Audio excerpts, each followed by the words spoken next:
Minnesota won the toss. They elect to defer. They'll be without Tanner Morgan, winningest quarterback in school history, who was carted off a week ago, and he's been in concussion protocol all week. Dragan Kesic to start the night as he kicks away.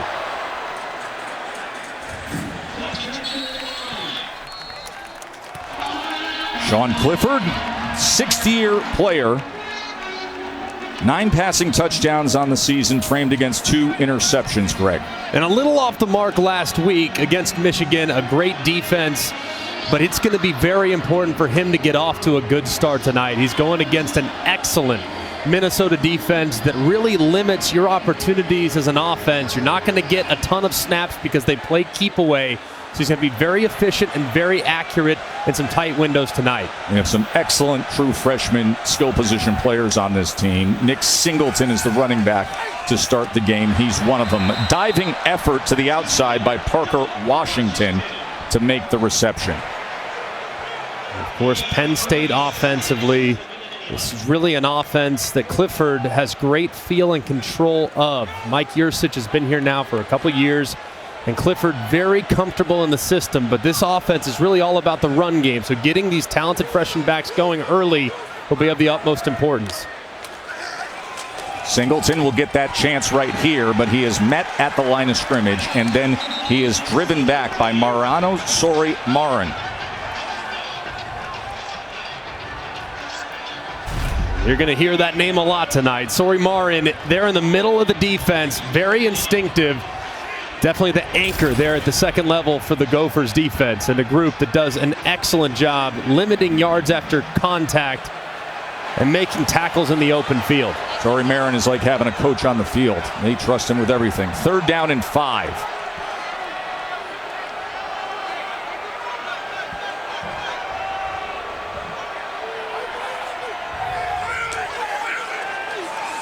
Clifford steps up.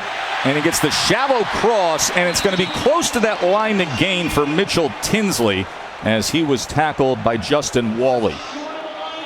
It looked like Tinsley was going to have it, and he just juked ever so slightly to his left. And they're going for it here on 4th and 1 from their own 34. And all of a sudden now they do send out the punt unit. As you see Sean Clifford punting. Sean Clifford's looking over at James Franklin saying, "Punt? Really? No." But they will swap out units. Yeah, I like that decision. Of course, you have a true freshman on the other side, in Kaliak Manis, that's going to be making his first career start. You don't want to give him the short field on his first offensive snap as a starter. Barney Amore comes on to punt. Flags come in. As we will have some movement on the Penn State side. False start. Kicking team number 80. 5-yard penalty. 4th down. So Tinsley came up just short of that line to gain. Clifford ran up to the line of scrimmage, almost as if he was making his own decision for a moment. Then the head coach said, "Hold on a second." I can understand wanting to go for it, but I mean, first drive of the game, you got an offense last week, really the last 2 weeks that struggled that you're playing against. It's going to be a field position game for both these head coaches, and I would think a more conservative approach early would make the most sense. Moore's first punt of the game as he drives this downfield. And Redding with the fair catch near the 22-yard line. So the first start for Ethan Kaliak Manis, who is a big guy at 6'4" and was a prized recruit, and now a redshirt freshman who gets the opportunity as Tanner Morgan was carted off the field last week early in the 4th quarter. And Kaliak Manis makes his first college football start on the road in the whiteout, Greg. Difficult spot, obviously, but he's got a ton of God-given ability now. A spot like this is more about, can you handle the mentals and the pressures and the platform that you're going to have and the adversity that you're inevitably going to face. And penalty flag before they even get a playoff. False start. Offense number 87. 5-yard penalty. 1st down. That's Nick Haller up, one of the veteran tight ends. Obviously, so important for this Minnesota offense to stay on schedule. Cannot play from behind the sticks and have pre-snap penalties like that get you off schedule. Ibrahim will take it ahead, the record-setting running back, 6-year out of Baltimore.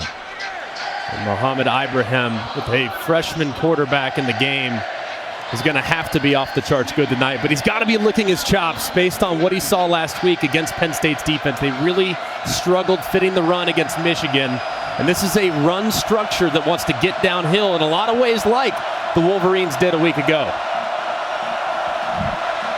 5 yards for Mo, 2nd and 10. He'll carry it again, and this time he is tackled for a loss. As surging in was Tyler Elsdon. Great job there by Elsdon. Seeing that play, actually a play that got them last week, triggering quickly and forcing a long 3rd down.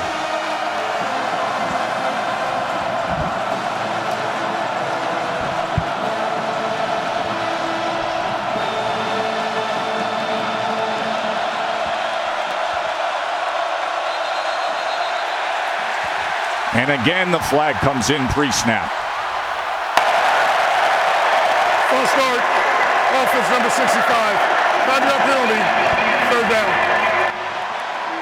Axel Rushmeyer, the left guard for Minnesota. You got to settle in if you're these offensive linemen. You got to make sure if you're Athan Kaliakmanis, make sure that you have great communication, because 2 false starts here on the opening drive is not the start that Kirk Shiraka, the offensive coordinator, was looking for. Think screen here, something high percentage and low risk. 3rd and 17, and they're going to keep it on the ground with Ibrahim again. So Kaliakmanis making his first college start, yet to attempt to pass, as it's a little testy early on between these two teams. Yeah, and I don't blame the play call there at all. Kirk Shiraka, difficult start to the game. Get your young quarterback and that veteran group around him. As you can see right there, PJ Fleck going straight to his center, John Michael Schmitz, saying, hey man, you're the leader up here. You've played a lot of football. Calm these guys down, because you cannot live behind the chains the way we did on that last drive. Crawford on to punt. 28-year-old Australian sends a sidewinder, and it's muffed, but recovered by Parker Washington. 55-yard punt for Mark Crawford. Man, that ball just carried forever, as you can see. I mean, Washington looked like he was in a pretty decent spot. It just kept going and going. Tried to make a late adjustment on it over the shoulder, but avoids what could have been a big-time momentum swing there for Minnesota.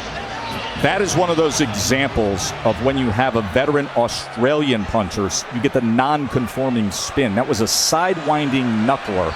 It's very hard to gauge in midair. Short pitch, Singleton. And Singleton, the pursuit gets to him as he is taken down for a loss. And Singleton is phenomenal. What an incredible talent. But a big part of his success came there in the first few games when he had some space. If you give him plenty of room, he'll take it the distance.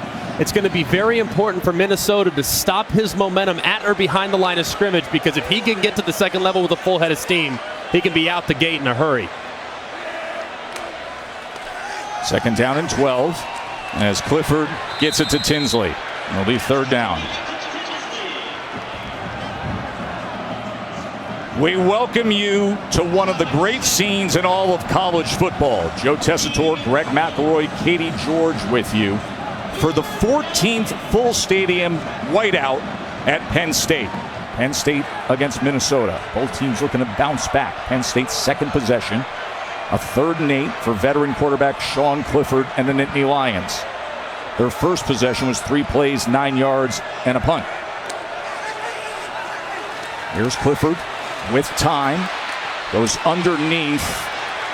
And tackled right away is the true freshman, Nick Singleton, 2 yards short of that line to gain as Mariano Marin comes up with the tackle. That's the 2nd 3 and out for Penn State, Greg.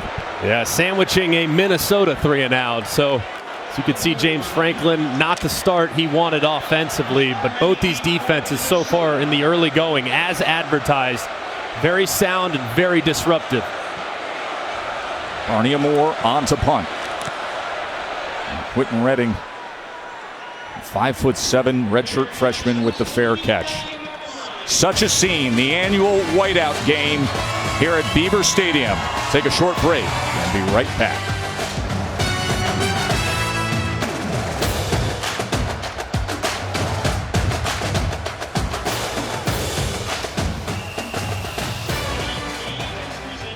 Energized scenes every year. We welcome you to Saturday Night Football presented by Capital One. And this is the whiteout at Penn State. Circle the date. It has arrived. Those gates open at Beaver Stadium and the roar begins. And they have been roaring nonstop. Scoreless here. Minnesota's second drive. Their first drive, 3 plays, -4 yards. Ethan Kaliak-Manis, his first start in for Tanner Morgan, who was carted off a week ago and has been in concussion protocol.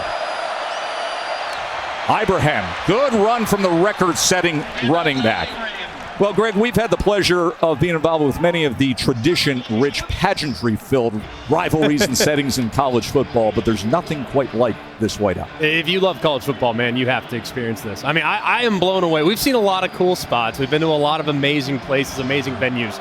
But 90 minutes before kickoff, the student section is overflowing. That's all you need to know. It's been unbelievable here in the first 7 minutes in Happy Valley. They're saying 109,000 packing it in tonight. First down run. Ibrahim. Let's say hello to Katie George. Well, guys, PJ Fleck told me if there's one person all of this would not affect, it was Ethan Kaliak-Manis. He texted his head coach earlier in the week. He said, "Coach, if Tanner can't go, don't worry. I got you." PJ Fleck said he laughed when he saw the message. He appreciates that mentality, that confidence. That's why they recruited this kid. Now, sometimes naivety can be a good thing, but he truly believes he's ready for this moment, guys. He's yet to throw a pass. Now facing a 2nd and 7, but you got to love the confidence. Kaliak-Manis. And there it is, and it's a good one. Complete for a first down to Brevin Spanford, the 6'7" tight end. You see Kaliak-Manis' dad looking on. What a nice throw here. Pressure coming off the right-hand side. You have zone droppers to the left. Young quarterback, find your tight end, buddy. Nicely done as he finds Brevin Spanford, the big body, 6'7" beast there on the edge that they're going to rely an awful lot on tonight. Keep it on the ground, but only a gain of 2. Abdul Carter with the tackle of Ibrahim. Chick-fil-A impact players, what do you got, G-Mac? Well, for the Minnesota offense, it's very obvious. Ibrahim, he is as good as it gets in college football. So decisive, so incredible, making guys miss. Brevin Spanford just had the catch a second ago. He is their go-to guy in the passing game at tight end. Then Jair Brown there in the back end, and then PJ Mustipher in the front. It's going to be very important for these defensive tackles to play great tonight. Kaliak-Manis chased back, trying to extend the play, and then he will throw it away. So his first start as a college quarterback. Hasn't started a game prior to this since his junior year of high school. That was October of 2019. Then he broke his collarbone, so was out the remainder of that season. And then his senior year was lost to COVID. And of course, he's been sitting behind Tanner Morgan. As you can see, third down has not been an issue, but they don't face a lot of 3rd and 8s. That run game usually keeps them ahead of the sticks and keeps 3rd and downs very, very manageable. But here, difficult spot for the rookie. Ibrahim on 3rd and 8 as they go conservative, and Curtis Jacobs was able to make the tackle. It's twice now on 3rd down and longs. What would normally be an obvious passing situation. Minnesota offensive coordinator Kirk Shiraka has opted to run the football. Penn State instead, Manny Diaz defensively bringing the heat. Tanner Morgan, as you can see on the sideline, unavailable after leaving last week in the 4th quarter. But at some point, Penn State's going to bring pressures on 3rd down. Got to drop a screen in there because screens crush pressures. You won't see any more of those if you can drop one off for a big game. The 28-year-old punter, the Aussie Mark Crawford, looking for a pin here. Nose down, rotation. Parker Washington will set those heels on the 10. It takes a good Minnesota bounce inside the 10-yard line. all day long. You prep for the whiteout here from Nittanyville and beyond. No snow needed this time of the year. It's a human blizzard of football fans. The sound and intensity cranked to the max. More from the 14th full stadium whiteout at Beaver Stadium after this.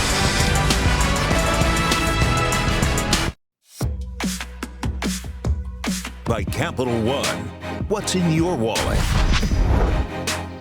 That was when Penn State ran out earlier tonight to this whiteout crowd as aerial coverage provided by Goodyear, celebrating the challenge of road games everywhere. Are you ready for the road? Goodyear, more driven.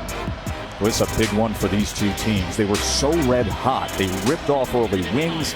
Now they're looking to bounce back. Minnesota lost 2 straight. And of course, Penn State took it on the chin last week against Michigan.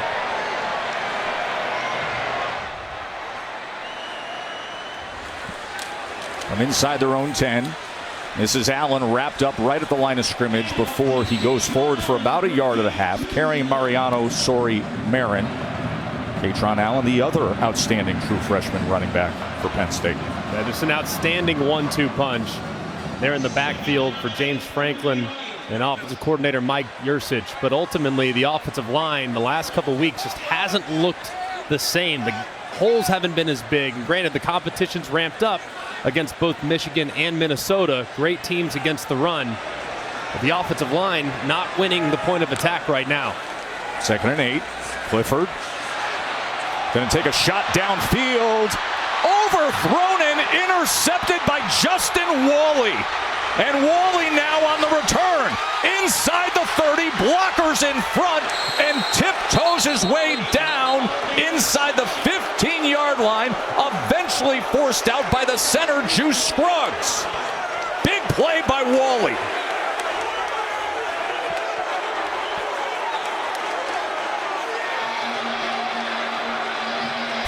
Well, there's an old saying, if he's even, he's leaving, meaning if he's on a deep ball and they're in a spot in which the defender and the receiver are in the same spot, you got a chance to throw it over the top. However, that time, Parker Washington, the intended wide receiver, and Wally was deeper than Parker Washington the entire time. The ball's overthrown. Wally makes a nice adjustment and has Minnesota knocking on the door after the huge turnover and nice return. They start at the 14-yard line. Ibrahim just muscles it ahead and is met again by the freshman Abdul Carter. Well, guys, Justin's older brother Jaden is playing for Mississippi State in primetime at Alabama right now. But mom and dad decided to come to Happy Valley because they had never seen a whiteout. First time for their son and this entire team getting to play here at Penn State. They said they wouldn't miss it for the world. Oliver and Candace making the trip here to Beaver Stadium.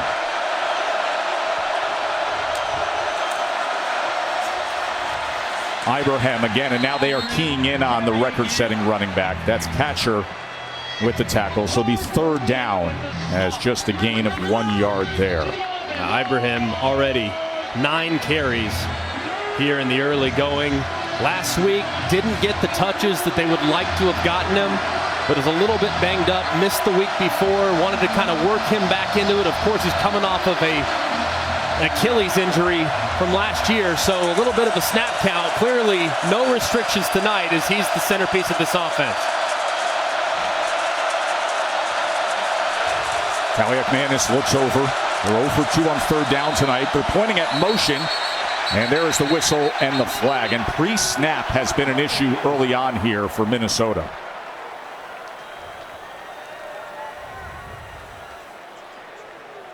Well, you consider the circumstances. False start. Offense number 69. 5-yard penalty. 3rd down. Playing here in front of 109,000, making your first college starting assignment. That was Ursuley, the left tackle. 3 pre-snap penalties now, just can't happen. But the answer for Manny Diaz in the early going has been pressure on 3rd and long situations.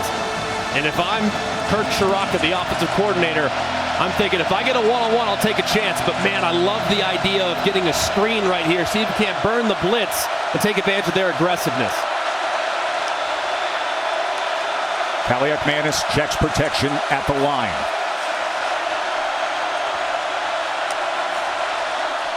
They're down in 12 as he gives to Ibrahim, and he is gobbled up. Never had a chance at all as Curtis Jacobs led the way with that defensive charge for Manny Diaz, the recent head coach at Miami and the defensive coordinator for James Franklin here at Penn State. Another good job there by Penn State's defense. As you can see, Manny Diaz looking on. Backed up, sudden change situation, and you force a 3-and-out that ultimately leads to a field goal attempt. That's an excellent job there by the Nittany Lions on defense.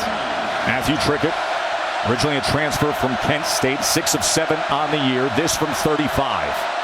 High snap, gets it down and puts it through. So a good hold from Mark Crawford, a good strike by Matthew Trickett, and Wally's interception turns into a quick 3 for Minnesota.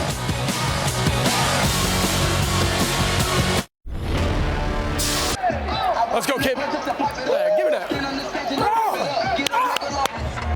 Love you, PA. Love you. Right? Just like Little League. Let's go, baby. Let's go, kid. Keep him rolling. Got it. Let's go. Hey, get nasty early. Got it. Get nasty early. Love you, man. Be you. Got it. Be you. Love you, man. Be you is what head coach PJ Fleck said to Ethan Kaliak-Manis, who gets his first college start at quarterback tonight. 3-0 Golden Gophers. And after the 35-yard field goal. Reception return by Wally was returned 38 yards to put them in position.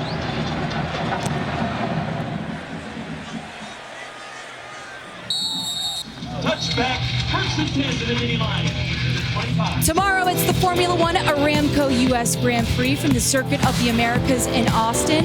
Start times at 3 p.m. Eastern on ABC. Pre-race coverage begins at 1:30 p.m. Max Verstappen can tie the single-season victory record of 13 with a win tomorrow. Michael Schumacher and Sebastian Vettel are the only drivers to accomplish the feat test. Oh, and Katie, you got a shot of my guy Charles Leclerc there on that promo. The great driver for Ferrari. What a Ferrari guy you are. Oh, if I could trade lives with anybody, Greg McElroy, Charles Leclerc shocked with that beautiful Troppo Ferrari logo there. There is nothing less surprising than you being a Ferrari guy. Katron Allen tackled at the line of scrimmage by Sori Marin. So far, if there's one thing, if you're an offensive guy, probably not your game so far, but both defenses appear to have responded nicely to a week of work after disappointing performances last week against the run. Both defenses have been excellent so far and very sound and haven't missed hardly any tackles in the early going. Penn State with only 20 total yards right now. Incompletion. That was almost picked by T-Time Smith, the corner who was breaking to the inside.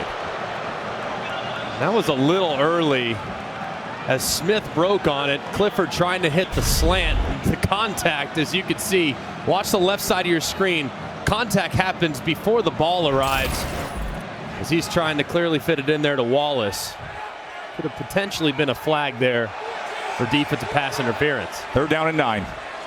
They're 0 for 2 on 3rd down. Penn State still looking for their first down of the night.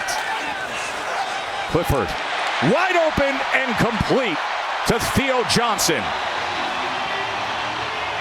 As Theo Johnson crosses midfield.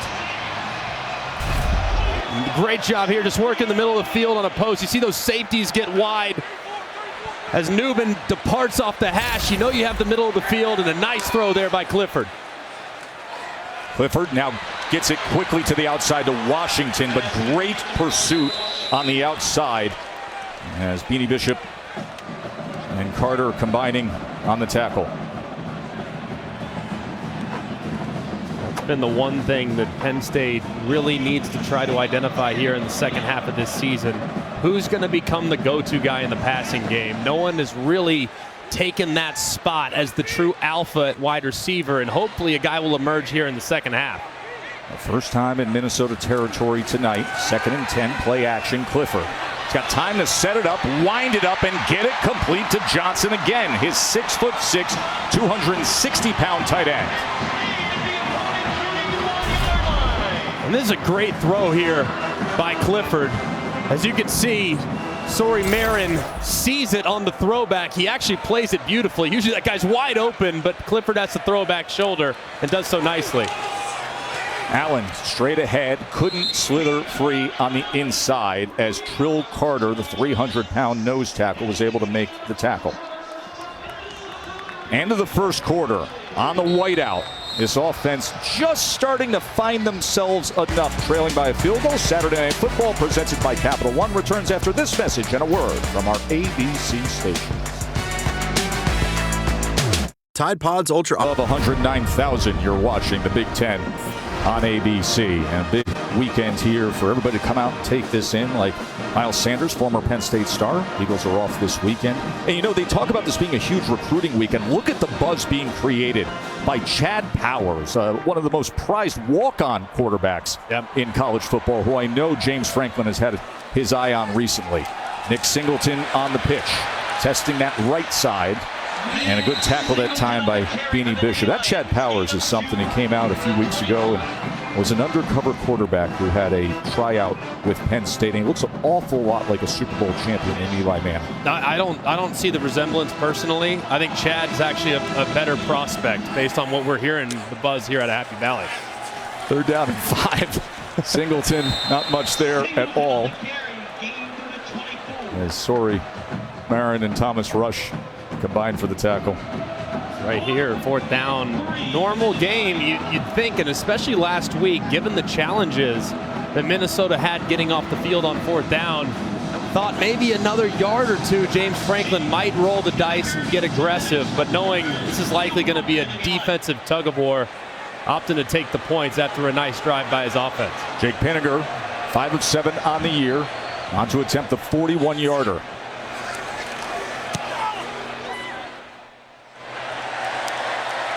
And that ties the game, 3 apiece. And with that, an opportunity to check in with Kevin in the studio. Good evening, Tess. Time now for our Dr. Pepper Fansville studio update. Number 6, Alabama coming off the loss in Tennessee. Back on track here, Bo. Yeah, Bryce Young, just so much poise. No pressure, roll out, find an uncovered receiver. To Trayshawn holding up 21-0 against Mississippi State. That game on ESPN. Tess, Greg, Katie, back to you guys. Thank you very much. A game that includes Justin Wally's brother, the wide receiver for Mississippi State. Justin, the defensive back for Minnesota, had an interception that he returned 38 yards in this game. So you got one brother in the Wally family playing against Alabama. You got the other one here at the whiteout. The parents said, listen, we've been to Alabama. Katie told us, Oliver and Candace said, we're coming to Penn State. And they are here for this primetime showdown. And Justin paid off that visit with the biggest play of the game so far as it set up Minnesota for their first score. Jaden has a little leverage now over his parents, though. He does. Christmas time, you know, hey, you guys chose little brother over me. Like, I don't know. I might need a little nicer gift. Maybe well, you know what it'll be for Thanksgiving. That's a good point. That's a good point. I guess that's fair. Egg Bowl will be excellent there on Thanksgiving night. Ole Miss suffered their first loss today. That was very impressive by LSU. Very impressive win by Brian Kelly and the Tigers. As Pinniger kicks away, moments ago had the 41-yard field goal. Katie. You know, Tess, Tanner Morgan was not only understanding of the circumstances this week, he said, it's my job to get Ethan to be able to play to the best of his ability on Saturday. That's the type of teammate and leader Minnesota has in their 6th year. And Morgan, he's already been doing his work, helping the young quarterback on the sidelines so far tonight. And that's so valuable. I mean, just having a veteran guy that's been around it. The only experience I ever had with that was playing with Mark Brunell in the NFL. And Brew was 40 years old talking to Mark Sanchez, the starter, and just the amount of knowledge that he created over the course of his NFL career, how he could impart it on the younger player was phenomenal. And it's great to see Tanner Morgan in good spirits. Ibrahim, as he squares up those shoulder pads and he's able to get ahead towards the 32-yard line. So that's a gain of 7. Sutherland with the tackle.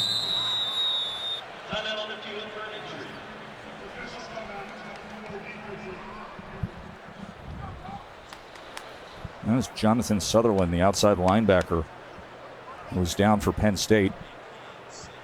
And as the medical staff looks at him, we'll take a short break.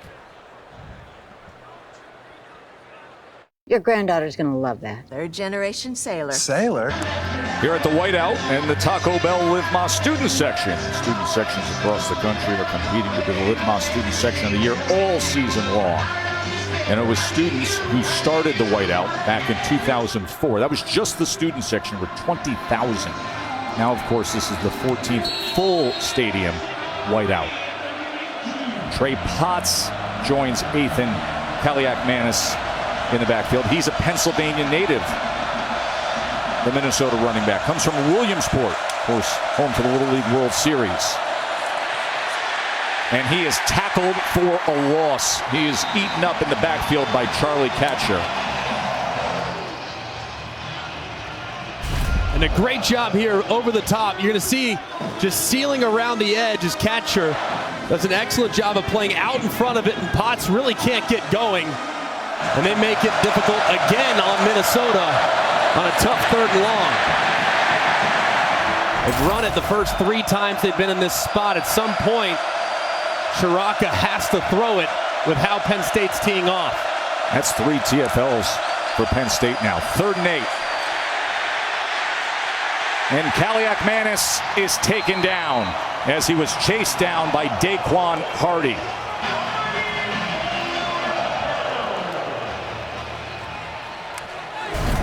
And they're showing all-out pressure, but they're dropping out late, but they're coming on the edges.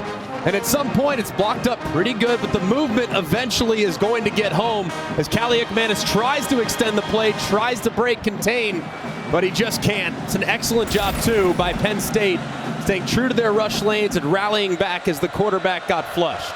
Mark Crawford on to punt again, 3rd time that we have seen him. Parker Washington set to return. He's driven back towards the 26-yard line.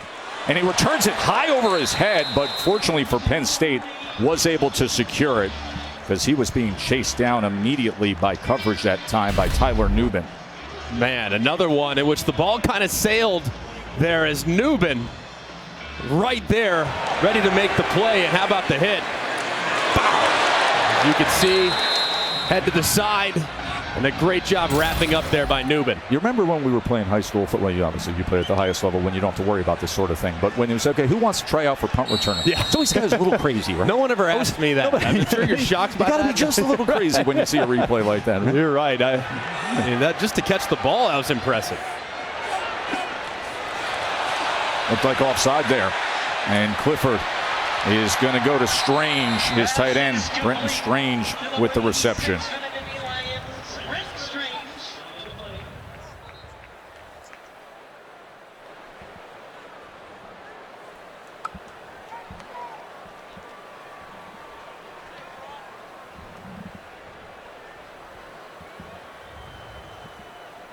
James Rankin looking for an explanation. Yeah, do you want 2nd and 3 or 1st and 5? I think they're trying to get clarification. Offside. Defense number 17. 5-yard penalty from the previous spot.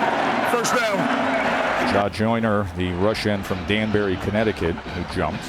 You know, we talk about this whiteout, and you imagine it's such a huge home field advantage, but they've played epic big opponent games. So the record 7-6 in the 13 previous full stadium whiteouts. And pretty good, understanding that it's only the 3rd time they've played an unranked opponent. I mean, as you can see, I mean, it's been well documented, the challenges that Penn State's had playing against the super top tier teams, the top 10 teams. It's been a while since they've won one of those games, and oftentimes, obviously, the whiteout, such a special atmosphere, but they're going to play the best opponent on the schedule. Not necessarily the case this week. Minnesota is excellent, especially on the defense side of the football. Of course, 2016, the huge upset of then number 2 Ohio State. All-time thriller. 1st down and 5 after the penalty. Clifford able to escape the pocket and then go across the grain, incomplete. He was looking for Tinsley.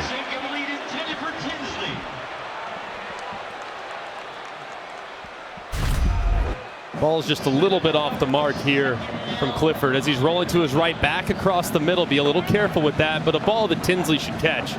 It's not a perfectly thrown football. It's not high-level accuracy. You'd love to hit the receiver right in the middle of the numbers.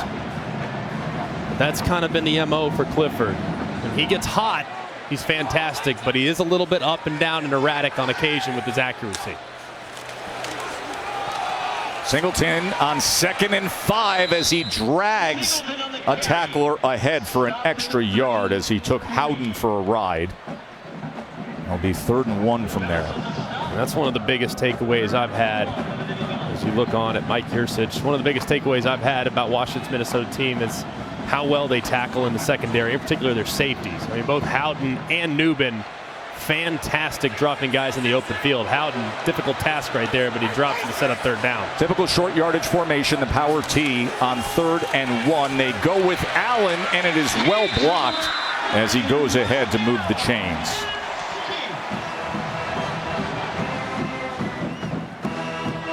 And the power T, it's not pretty, but my goodness, does it just cause a lot of surge at the point of attack. I don't know how you hold up defensively. I mean, there's just so many bodies coming with so much momentum. It's almost impossible to stop, as Brenton Strage is the one that really imposed his will there, the tight end, who might be the best player on their offense. They put him in that fullback position, and you got 2 H-backs. And Clifford stands up to it, survives for the moment, and then throws it away. But he had Jalen Logan Redding draped all over him, and Sean Clifford avoided the sack.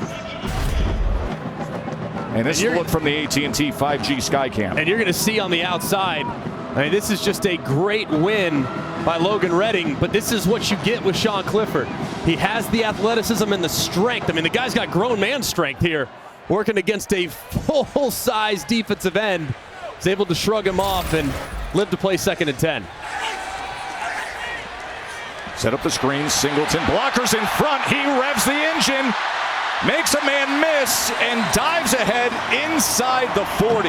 You had offensive linemen 20 yards downfield looking for work. And this is a great job, too. On the right side, look at number 44, Tyler Warren. He gets a pancake block, and then you have nothing but numbers out in the open field for Singleton. It's so important for Mike Yurcich to find space for Singleton. When you get him in the open field, he's almost unstoppable. So finding those lanes, finding those avenues is of the utmost importance. He does it there on the screen, and it turns into a big play. 22 yards for Penn State. Now Singleton on the ground, and it's Logan Redding with the tackle.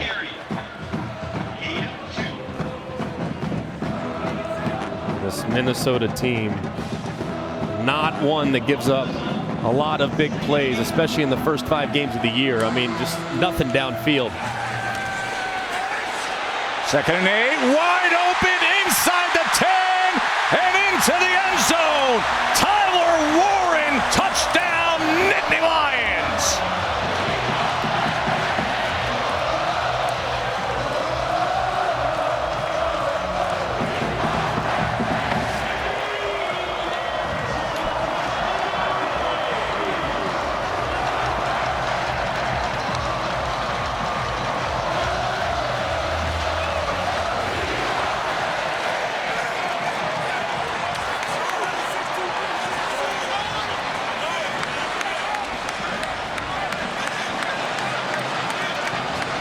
Remember, this is a pivot game, a critical swing game in the midst of this stretch for Penn State. Sean Clifford a week ago, he left that Michigan game with a right shoulder injury.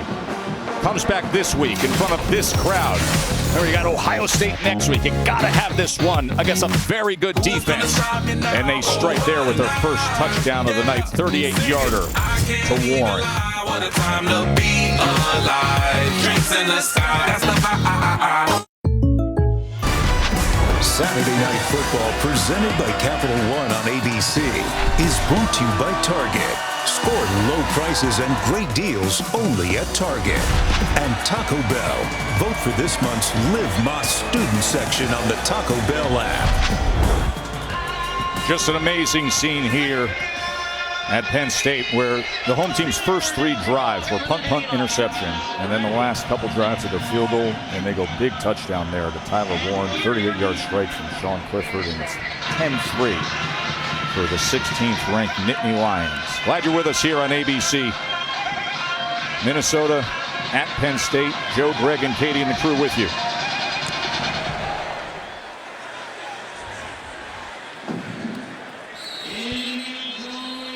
How about this 2-play sequence from Tyler Warren? All right, you do the dirty work. You go in there, you get a great block on the screen against Donald Willis. You get the pancake there to help secure the edge, and then you get rewarded because you get a perfect look. You're going to run that post and you get cover 2 in the back end, which is just wide open. It's a perfect call.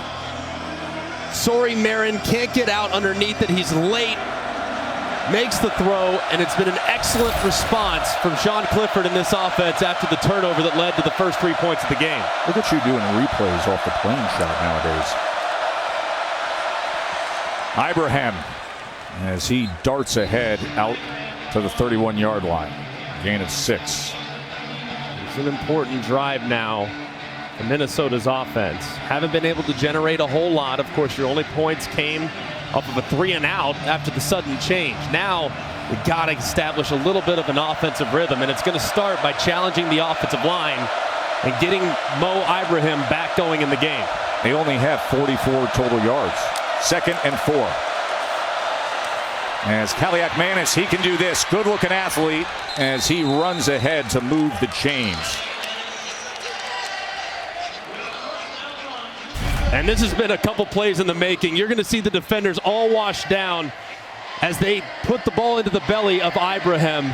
What does that mean? There's plenty of room for Kaliak Manis, who's a good athlete in his own right, to get to the edge. He's not going to be the threat of a runner that Ibrahim is, but either way, he can keep you honest. And now that as defenders, they have to think twice every time they crash inside when the ball goes into the belly of the back. Only attempted 2 passes so far.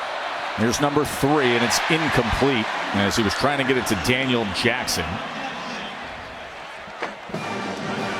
Good throw there from Kaliak Manis. That's one that Daniel Jackson's got to bring in. He's kind of been thrust into an increased role with the injury to Ottman Bell and Dalen Wright, who didn't make the trip. So he's been asked to carry a little bit heavier load and been a little bit up and down. So these receivers, they got to pick up the young quarterback, because when he puts it on the money, they got to make him pay. 2nd and 10. Kaliak Manis being backed up, pressured, and had to burn it. And here Vanover was crashing home on him. And there's the sophomore defensive end. Big 3rd and 10 coming up.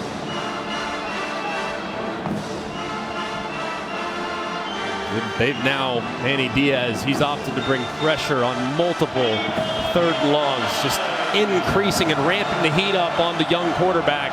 Let's see this time, maybe if he shows pressure and then drops out. That's what I'd do. It's a bit of a tendency breaker from what he's done here early in the game.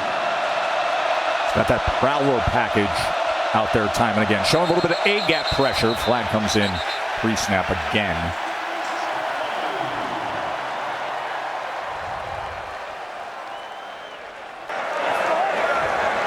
False start. Offense, number 69. 5-yard penalty, 3rd down. Listen, there's the head coach, and the guy over there without pads on the jersey is your starting quarterback, who's the winningest of all time. So now you have a young quarterback who's never started. You got communication issues in front of 109,000, and you have 4 false starts already. Yeah, and it's that right there kind of happened after Penn State shifted into an all-out pressure. So these offensive linemen leaning a little bit back too, seeing that this pressure, at least that's what was called a second ago by Manny Diaz. Let's see now if he opts to drop back and bring cover. 3rd and 15. And again, movement. False start. Offense, number 65. 5-yard penalty, 3rd down. Remember, the last time that Ethan Kaliak Manis started a football game was his junior year of high school, back home in Illinois, in October of 2019. This is a little different. And those offensive linemen are sensing it too. And 109,000 people just keep getting louder and louder and louder. 3rd and 20. They drop 8, bring 3. And they still nearly get to him as he's just going to tuck it, run it, and try to survive it. And Minnesota is now 0 for 5 on 3rd down. And they're going to be 0 for a million on 3rd down if they keep living in obvious passing situations. 3rd and 8, 3rd and 8, 3rd and 10, 3rd and 20. I mean, you cannot back yourself up like that. And this is a veteran group across the front. I mean, you have 5 guys, for the most part, that have played 4+ years of college football. Crawford Hunts away, takes a good bounce, and rolls inside the 20. But what a performance early on by Manny Diaz's Penn State defense.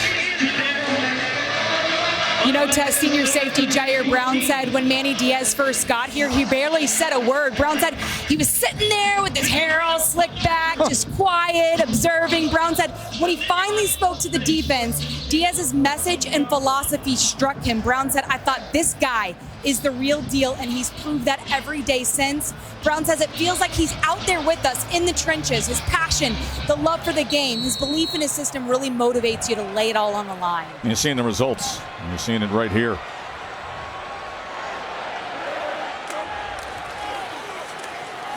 Allen can't find much at all. A good run fit by Minnesota. Kind of talking a little bit about this run game and the complement of this run game, and I think it's going to be very important. They've gotten the passing game going. It's been a beautiful response after what was a bit of a shaky start from Clifford, but this Penn State offense is only going to go as far as their run game takes them. With the lack of an emergence of a true go-to wide receiver, they're going to have to continue to run the football and be efficient on first and second down. And so far, they've been okay with that at times tonight. Jahan Dotson's not walking that campus any longer, is he? 2nd and 8. Allen bounces it and then puts down the shoulder for the first down. As he just ran over Jordan Howden at the end of that run. Man, what a finish here. You love seeing this from the young, talented back. Just finishing low, getting that right shoulder down, pulling the truck stick out. Love seeing it. You love hearing it, too. And look at this. And now they're just feeding him. And he's finding it. And it's another first down for the Nittany Lions. Katron Allen, good-looking true freshman from Bradenton, Florida. Played his ball at IMG. Some tempo now being shown. But the whistles blow. And a timeout is going to be used by P.J. Fleck in Minnesota. Minnesota, it's the first of the half. Will be a full media timeout. Katron Allen after that 13-yard run. Quick timeout by the Golden Gophers. Clifford starting to settle in nicely here in the second quarter of this football game. Big reason why he's able to find the big boys downfield. Theo Johnson, a couple of nice catches so far, working against the middle linebacker, Sori Marin. And then you see there, beautiful throw over the top, finding Tyler Warren on the seam route. He finds the end zone. The tight ends have absolutely stepped up in the second quarter, which is why this Penn State offense has come alive a little bit. End around here. This is Evans. Evans with blockers in front. Now, Sean Clifford is interesting because obviously earlier tonight you could hear some boos from the crowd. There's always been that sense of a little bit of a love-hate relationship with Penn State fans and Sean Clifford. But let me tell you something about this guy. You can say what you want, but you can't point a finger at his effort, his commitment, his competitive fire at all, and the veteran leadership. Incomplete, and he's looking for one of those tight ends, it's Theo Johnson. Last week, Clifford eclipsed 10,000 total career yards. It is our Affleck trivia question, saying that he is only one of 2 Penn State players to do so. Over 10,000 total career yards. So who's the other? Oh, man. It's a tough one. Obviously the modern day, but I mean, Kerry Collins would be the guy that comes to mind, right? I mean, how loaded was that team? Oh my goodness, he might have had 10,000 that season. 3rd and 3, take a shot with the flag. And what an effort with the left hand of Tinsley. I mean, Clifford just dropped it in there. Tinsley was well covered, and he comes up with the catch. And Tinsley had T-Time Smith all over him. It's a completed catch. Offside, defense number 97. That penalty is declined. Result of the play, it's a first down. What a catch. One-handed, Greg. Unbelievable concentration. Free play. It's well covered. I mean, I don't know what more you could ask for from T-Time Smith. I mean, goodness gracious. I mean, a perfect throw beats perfect coverage, though, every single time. Just drops it in the bucket.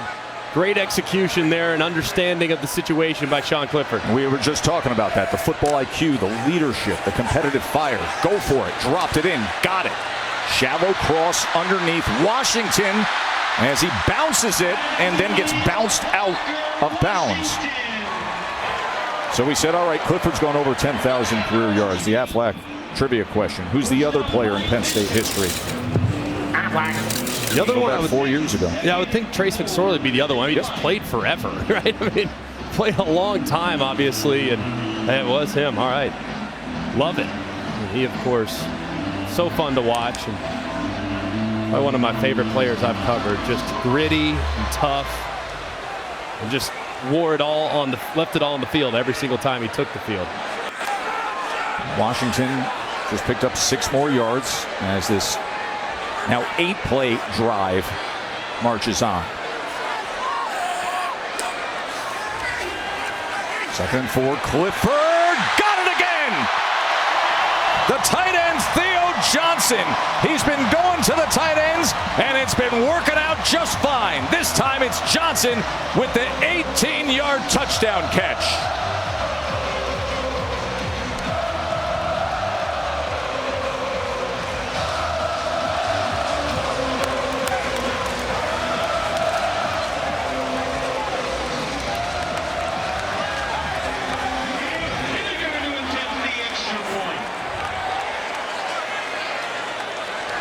So Clifford has hit to Warren, and now he hits to Johnson. As Pinniger adds the extra point, an 86-yard drive that has this blizzard of football fandom roaring here at the Whiteout. Big strike, Sean Clifford, his 2nd touchdown pass of this first half.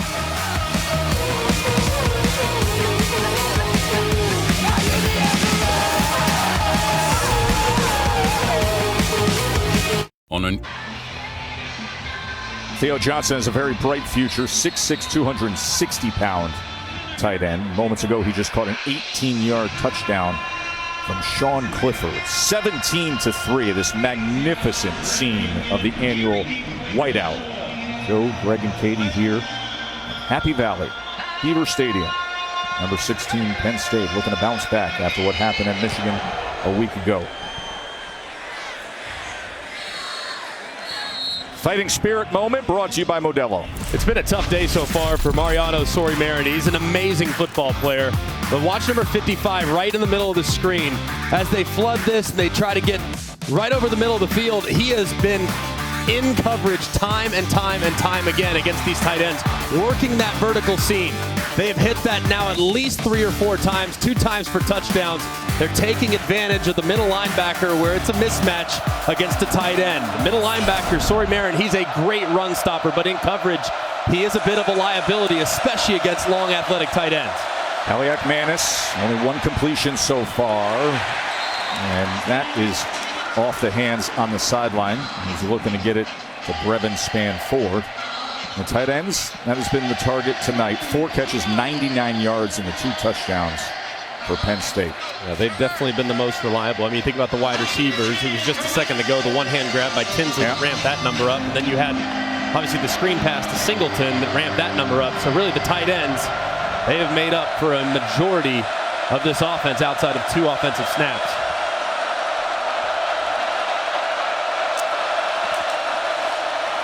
Ibrahim, he's got to fight his way back to the line of scrimmage. He's got 14 straight games with 100 yards rushing.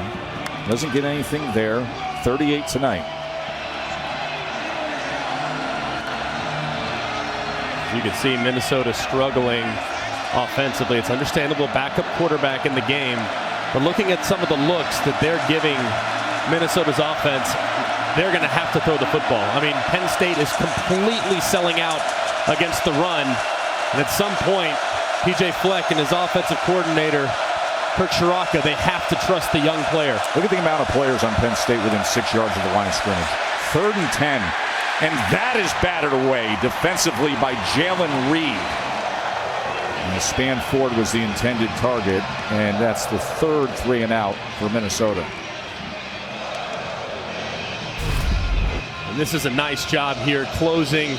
Looks like there's a hole in there for the big body tight end Spanford, as Jalen Reed just reads it inside out and knocks it away. This defense from Penn State, they have answered the challenge after last week's disappointing performance. Washington with the fair catch. Let's catch up on everything going on in the studio with Kevin and Booger. Tess, good evening. Capital One halftime report just minutes away. Booger and Kevin, as you just mentioned, a couple of top 10 teams going down, including Ole Miss on the road. Yeah, and then UCLA goes down too. Oregon played well. Bo Nix was outstanding, and maybe, just maybe, there's a path to a playoff spot. At the half, we will take a look at who should be the Heisman frontrunner. Booger will surprise you. I'm not sure. Maybe Greg knows who it's going to be. Back to you. Mentioned Bo Nix in that win by Oregon over UCLA. He had 5 touchdown passes today, the former Auburn quarterback. Ball was batted down, and Sean Clifford had 2 defensive linemen in his face. Oh, my God. Among them was Danny Strigo. Oh, I'll tell you what. I mean, Strigo almost had this. Read it beautifully on the boot naked, and he gets a piece of it and almost intercepts. I mean, you want to talk about turn this game on its head. Well, he's done that. He had a one-handed interception against Michigan State at point-blank line of scrimmage, stabbed the ball with his left hand and picked it off. He's a good athlete. Yeah, he is. Great awareness, too.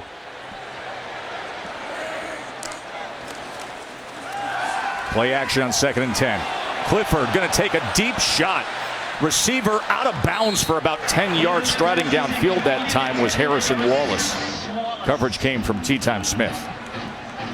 And the coverage is beautiful. T-Time Smith gave it the long one a second ago. This time he eliminates the amount of field that Wallace has to play with. Let me see the hat. The official, the side judge, tossed his hat because it was very clear. I mean, there was no room for Clifford to drop that in, and that was a result of just outstanding coverage from Smith. Big 3rd down here for Minnesota's defense. I'd cover the tight end over the middle of the field if I were them, because this play right here has killed Minnesota up to this point. That's Tyler Warren, the number 3 receiver, bottom of the screen. He had the touchdown earlier. 3rd down and 10. Allen wrapped up immediately after making the catch. So they do their job on 3rd down. It was Beanie Bishop, the transfer from Western Kentucky defensively. All right, I told you the middle of the field was absolutely killing Minnesota. So what they do? They said, no, not this time. They run Nubin right to the number 3. Said, I am not going to get beat by the same play again.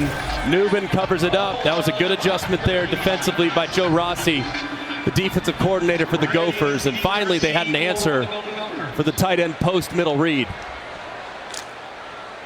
3rd punt for Barney Amore. Just a couple minutes away until that halftime report with Kevin and Booger. Get you up to speed on everything going on. Another entertaining day in the sport. Flag comes down as it takes a Penn State bounce. I'll give you all the details on UCLA and Oregon. Talk to you about what happened with LSU's big win against Ole Miss. And Manny Diaz and this defense have been the story in this first half, Greg. Yeah, they've been terrific. And what I like, too, I mean, During the kick, holding, receiving team number 7. 10-yard penalty from the end of the kick, 1st down. What I like is the message all week was that is not the standard defensively. Giving up that many yards running the football, being that poor in their run fits defensively, giving up big plays. And what I like most, Manny Diaz saying, man, we're going to attack. I mean, young quarterback in the ball game.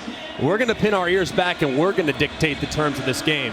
And that, to me, I think has been responded to nicely by his players, and they have had an answer for just about everything Minnesota's thrown at them up to this point. 7th penalty on Minnesota. Kaliak-Manis downfield throw, and that is batted away. Joey Porter Jr. with that pass broken up. And he doesn't get a lot of opponents targeting him. Man, that was just great coverage. And watch how he's in stride, looks late, and you see the length there as Daniel Jackson's trying to win vertical. But Porter at 6'2", long arms, able to extend and break it away with ease. Well done there by the outstanding pro prospect.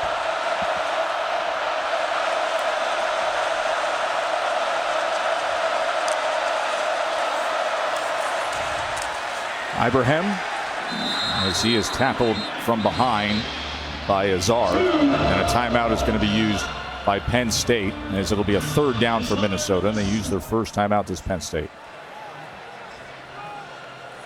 Tess, former Nittany Lion Mike Gesicki had texted James Franklin on Sunday. He said, Coach, everything is still in front of you. In 2016, it was the same deal. We lost to Michigan, came back and beat Minnesota, won 9 straight, and became Big Ten champions.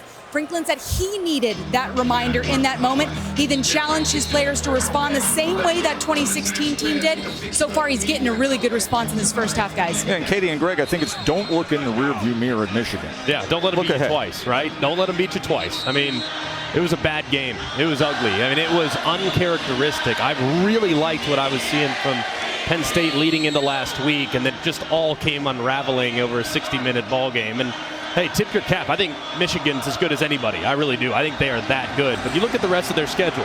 You get through this one. Of course, Ohio State, big one next week. But every other game on their schedule is extremely winnable. 3rd down and 8.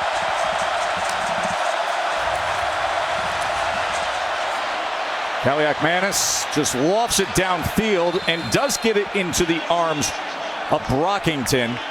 And Brockington makes a very good effort at the 45-yard line. Oh, my goodness. Look at this. This thing brought rain, and it looks like that right foot is in bounds.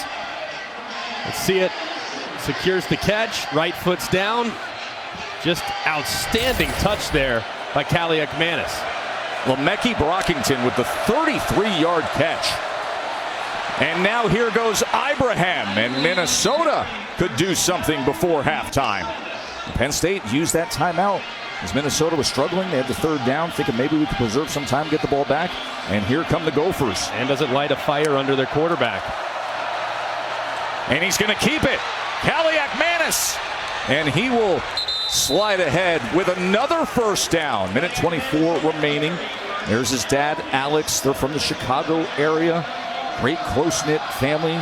Ran a pizza restaurant together. Got through COVID with the 2 sons who play football here for Minnesota, both helping out.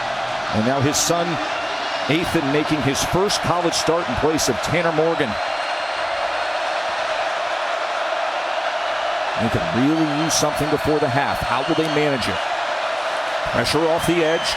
Kaliak-Manis is going to tuck and run again. And right now, those legs are doing damage. As the clock will stop, and Alex and the family are cheering him on. Another 1st down for the Golden Gophers. Great job by Kaliak-Manis, feeling the pressure off the right side, seeing the center of the defense vacate, and taking off north and south. And a timeout will be used by Penn State.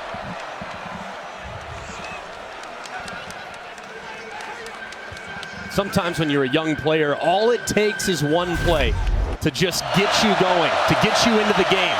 So far, it's been tough sledding for Kaliak-Manis up until this point of the game. He drops one perfectly down the sideline on the deep ball, responds with a couple of nice runs, and now he has him knocking on the door about to potentially steal some points. And you start to get some positive momentum with a young guy like this, who's so confident, by the way. I'll bring you back to the story that P.J. Fleck told us. He said, Tanner Morgan gets injured, and he goes to coach and he says, listen, Tanner can go. I got you.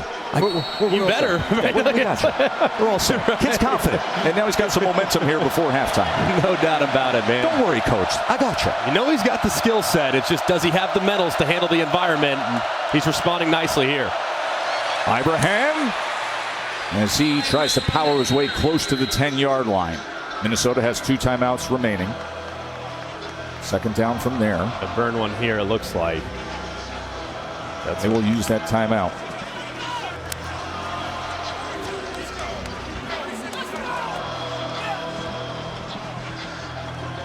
Of course, Minnesota can always lean on Mo Ibrahim, record-setting running back. 1 touchdown shy of tying the Minnesota career touchdown record of 43. And he's just phenomenal. I mean, just never goes down on first contact. So sudden, and he's so powerful. I mean, you see him on the field beforehand, and you kind of look at him like, hang on, is that him? Really? He's really not very big, but when he plays, he just looks so much bigger on tape. As you can see, the numbers really impressive, and he is the centerpiece of what this team wants to accomplish down the road. As we look at our Nissan Heisman watch, Mo Ibrahim, who's overcoming the Achilles injury when he was lost for the season at week 1 outing against Ohio State a year ago. And now here on 2nd and 6, it's going to be 1st and goal for Minnesota as he carries it ahead. If I'm Minnesota, same exact play. Don't even mess with it. Bring span forward down, bang it out on the left-hand side, and run the exact same play. 1st and goal. Right back to him and right into the end zone. And what a swing for P.J. Fleck and the Golden Gophers. A 9-play, 90-yard touchdown drive capped by Sweet Mo.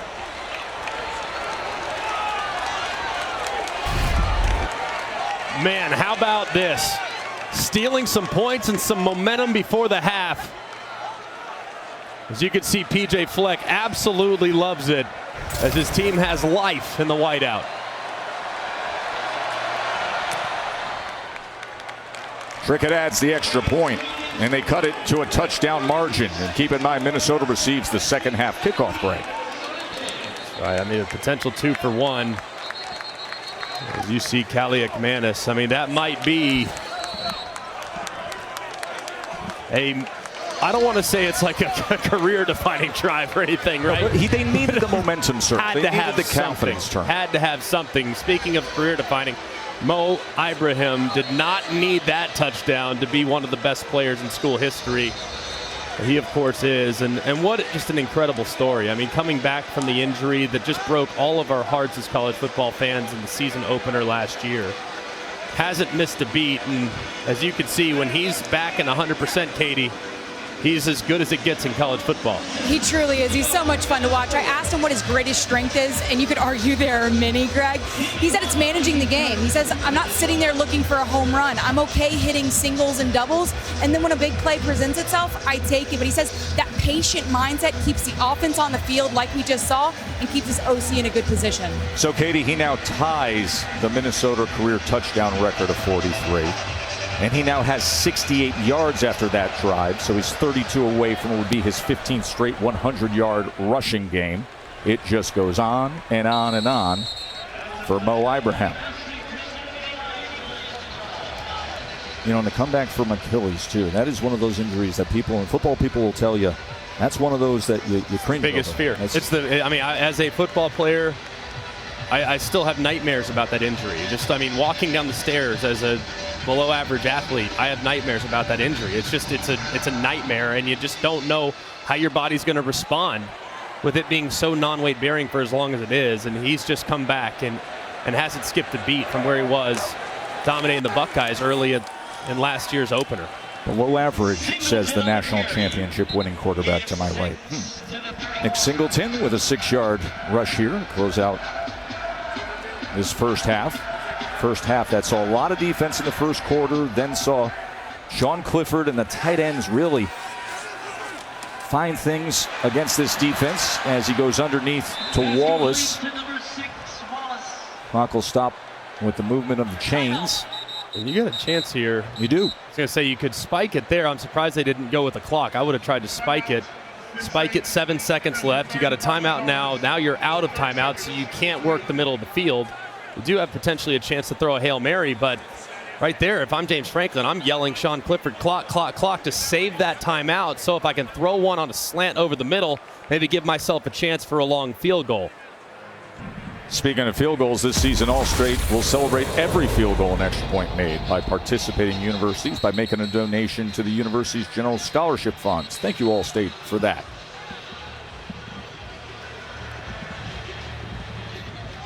So as you said, Penn State has exhausted all their timeouts. There's Pinniger. There's along a 48. After the 17-yard reception of Wallace. 8 seconds, no timeouts. Definitely guard the boundary if you're Minnesota. Anything in bounds basically ends the half. Clifford, flag is down as he runs it out with 2 seconds remaining.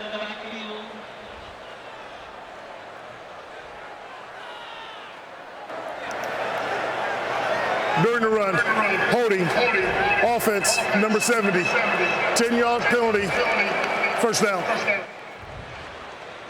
Juice Scruggs He was making his 20th career start tonight.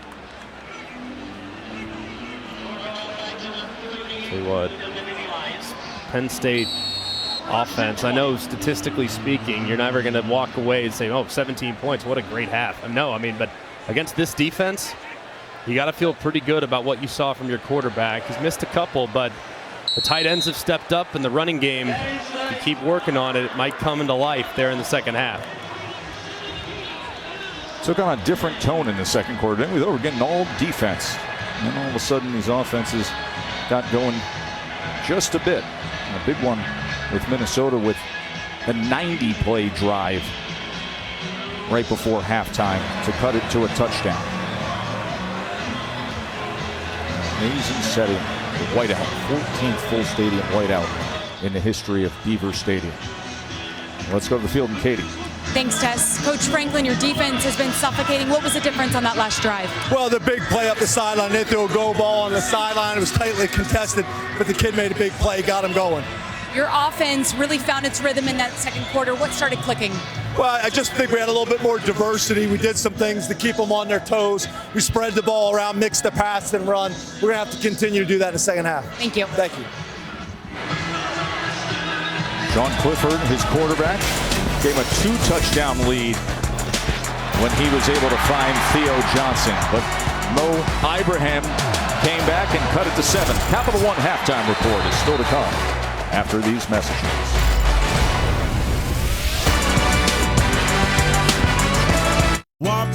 If I'm going with LSU quarterback Jaden Daniels, 21 for 28, 248, 2 touchdowns. That wasn't enough. He carried it 23 times, 121 yards, 3 touchdowns. That's 5 total touchdowns this week, followed by what he did last week with 6 touchdowns. He has been on a run, Kev. Ole Miss coming in undefeated. It's the biggest win so far in Brian Kelly's early career in Baton Rouge. Absolutely. Very impressive performance by the offense. Speaking of offense, how about a former SEC quarterback, Bo Nix? He brought it. It was the Bo Nix game in Eugene, knocking off undefeated UCLA 45-30.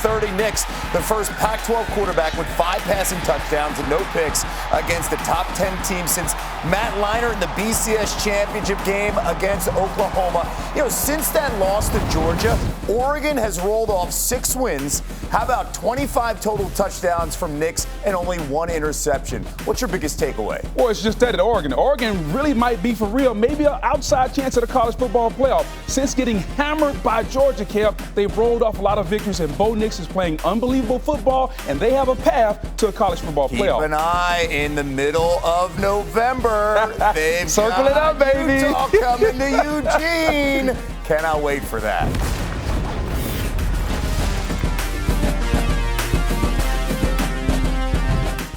By Capital One. And somewhere down there stands Greg McElroy next to me. Beaver Stadium, as we had an entertaining second quarter.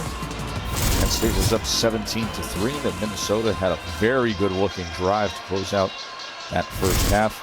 Ibrahim with the touchdown, and they will get the ball with Ethan Kaliak-Manis making his first start at quarterback in for Tanner Morgan, who was carted off the field last week. Felt much better as the week went on, but in that concussion protocol, he was not cleared. Winningest quarterback in school history is sitting back and watching the redshirt freshman guide the way for the Golden Gophers.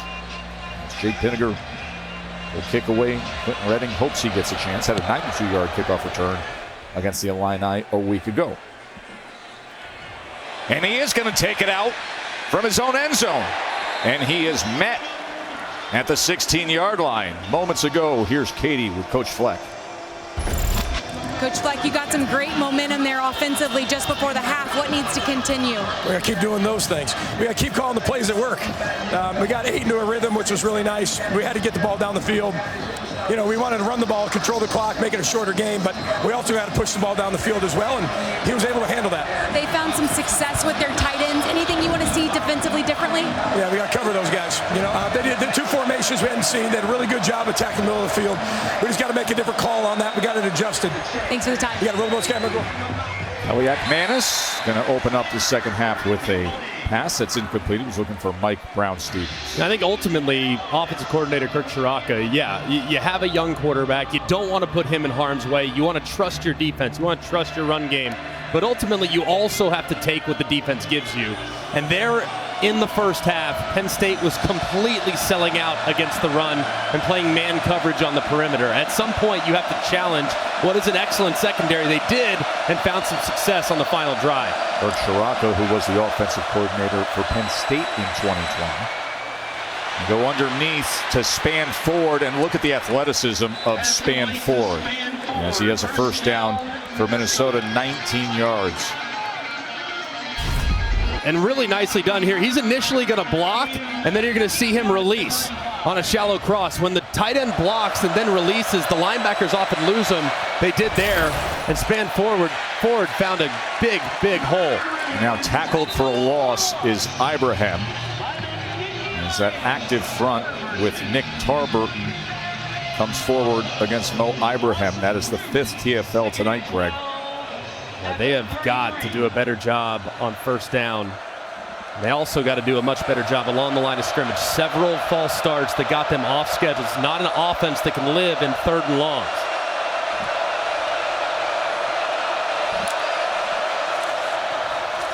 Second and 13 is going to launch it downfield. And that was incomplete, looking for Brockington. Remember, Brockington had that amazing catch in the first half. Coverage came from Kalen King.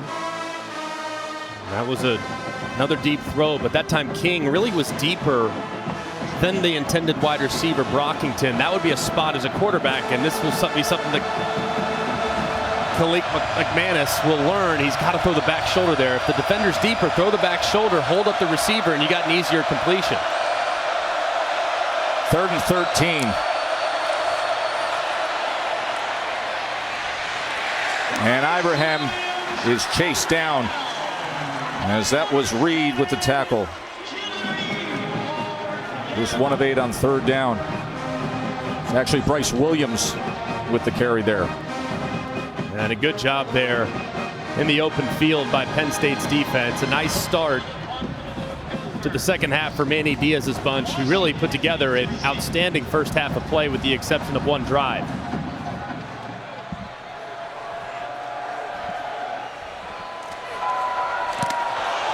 That was blocked. Penn State got a piece of it. And it does roll ahead for Minnesota, but this special teams unit that's led by Stacy Collins, his first year as the coordinator, he came over from Boise State.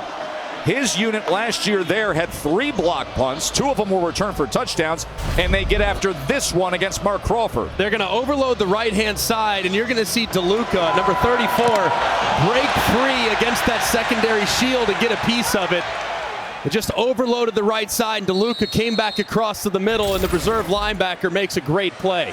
Dominic DeLuca, a linebacker playing special teams, gets a piece of it. Singleton, here he goes. Nick Singleton, who was in high school the National Player of the Year, off to a great start to his career.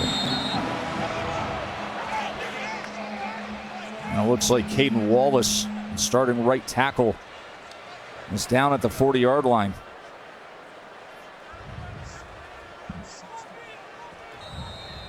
We'll take a short break as they tend to Wallace. Introducing Domino's new leftovers. It's the same. NFL countdown. Of course, the Giants off to a great start. Go one-on-one with Daniel Jones. 10 a.m. Eastern on ESPN. Monday Night Football, Bears and Patriots, 8 Eastern on ESPN. Monday Night Countdown will get everybody started at 6 p.m. And Peyton and Eli are also back on ESPN2. There are people who think they saw Eli here earlier tonight. It was not him. I can confirm it was Chad Powers. Still thinking about the decision about attending Penn State. Clifford able to get it to Strange, very athletic tight end who has 4 touchdowns on the year. So the block punt, by the way, did go forward for 28 yards, but good field position for Penn State. Very much. And right here, if I'm offensive coordinator Mike Yursich, I mean, you got everything going. I'd take a shot downfield, see if I can't throw it over their head. 2nd and 5. Clifford with time. And coming back for it was Washington. And that's a completed pass for a first down as he went low and got underneath it. Take a look as he get underneath it as their nice little deep curl route. Yeah, it looks close. They'll, of course, take another look at it. Of a complete catch is under further review. So they will take a look here. Another ball is just a little bit off the mark there from Clifford. Parker Washington looks up at the screen and says, I swear I caught it. We'll take a look and take a break. I'm the captain of the... An all-stadium whiteout is the sight to see. Here's Hackenberg. Somehow, someway, Robinson hauled it in to the edge. A thriller in 4 overtimes. Now they're going to rush the field goal team out here because this is a career-long attempt for Tyler Durbin. And it's blocked. Lions scoop it up. Brad Haley will score. Those were two of the great moments in whiteout history. 2013, that 4 overtime thriller beating Michigan, and then 2016, the all-timer. Right? Grant Haley's blocked field goal return touchdown. Number 2, Ohio State went down. And we've got an entertaining one here as Penn State looking to bounce back after what happened last week against Michigan. Play stood after the review. The completed catch for a first down. Clifford, man in his face, launches to the end zone. Trying to high point it and getting it is Parker Washington. My, oh my!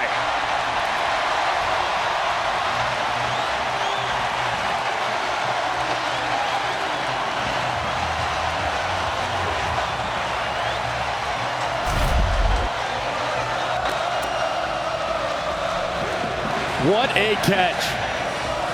Just perfectly timed on the high point. And Parker Washington reels it in. What an unbelievable play.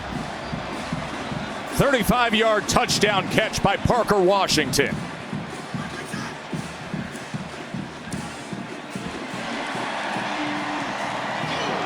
As Pinniger makes it a 2-touchdown lead.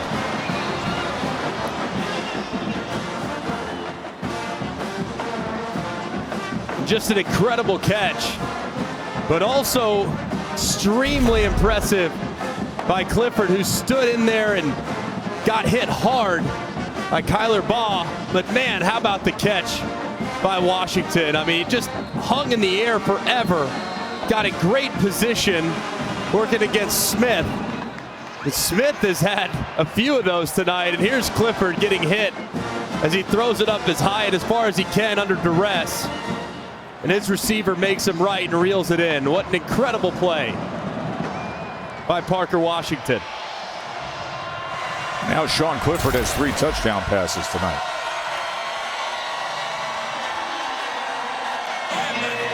This was a little bit of a sleepwalk kind of offensive game in the first quarter. Clifford hadn't gotten going, and then all of a sudden, come the second quarter, starts going to the tight ends, and now willing to take a shot downfield to his receiver. 24-10, Penn State. Parker Washington, excellent catch for the touchdown.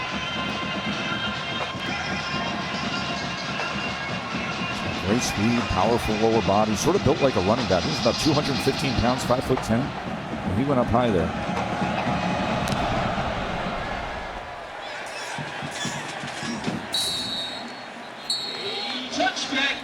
Well, Tess, Greg, Ethan Kaliak-Manis is being coached up by Tanner Morgan after almost every single drive. He's in his ear on the sidelines, working things through. Kaliak-Manis has also spent time throwing with Brevin Stanford behind the bench, just trying to talk through some things with his guy. Greg, I'm curious, if you're the sage on the sideline and you've got all the wisdom, what are you telling a young quarterback in this moment down 14? Not about how you start, it's all about how you finish. That's exactly the message I would have. Don't worry about the first quarter and a half. You did a great job at the end of the half. Now carry it over and respond after a tough opening drive. This time he is dragged down by Jonathan Sutherland. His 3 completions for 64 yards was Ethan. He's going to be really important for them to continue to mix run pass too. I mean, just keep Manny Diaz and the defense off balance. As you can see, Tanner Morgan, I understand you don't want to put the game in the freshman's hands. I understand that. But at some point, you have to continue to challenge and at least keep some semblance of balance so Manny Diaz can't tee off. 2nd and 9. Here's Williams out of the backfield. And it's a good play out to the 45-yard line for Bryce Williams, cut down by Jair Brown. Man, this is really nicely done, too, by the quarterback. As you can see off the edge, that's Sutherland. He's blitzing, which means you have to throw hot to the wide receiver that's right there in your vision. Kaliakmakis does that, and it's an excellent conversion for the young quarterback. 19 yards. And once again, a lot of movement up front, but this time it's Minnesota pointing to the other side. Looked like P.J. Mustipher jumped into that neutral zone.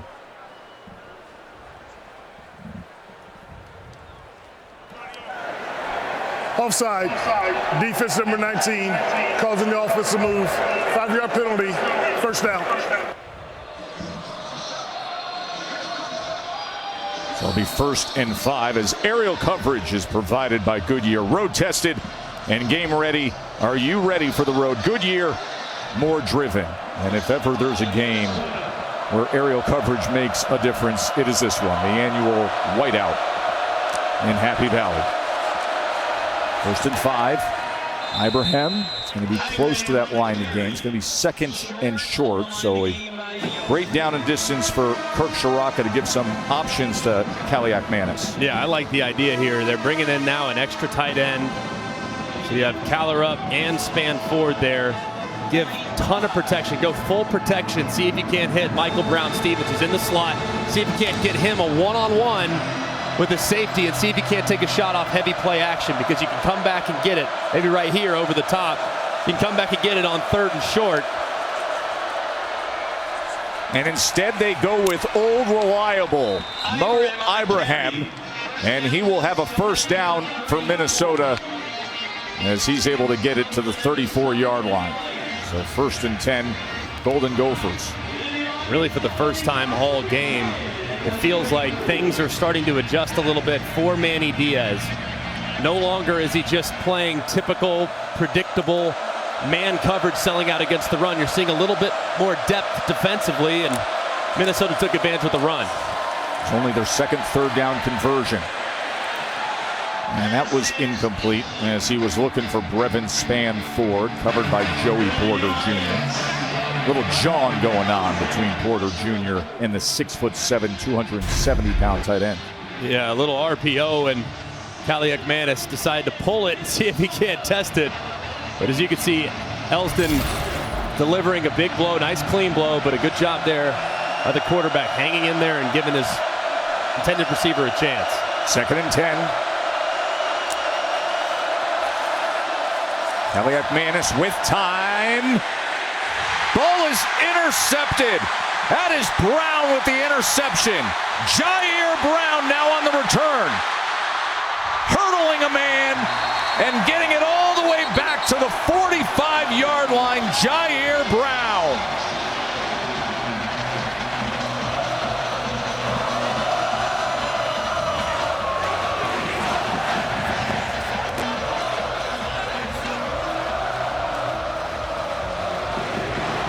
Trying to catch Penn State off guard. They go with a little fake tunnel screen. They show it here and then over the top. But guess what? You have Jair Brown, who's reading the quarterback's eyes the whole way, never deviates from moving in that direction. And it's a nice little pop fly for him to pick it up. It's extremely well covered there by Penn State defensively. They passed it off nicely as King went with the deep man.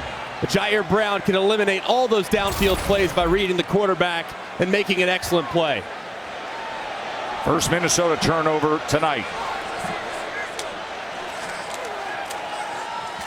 Allen met at the line of scrimmage by Jalen Logan Redding. And that's a tough one on a young quarterback, too, because that's what you call a predetermined.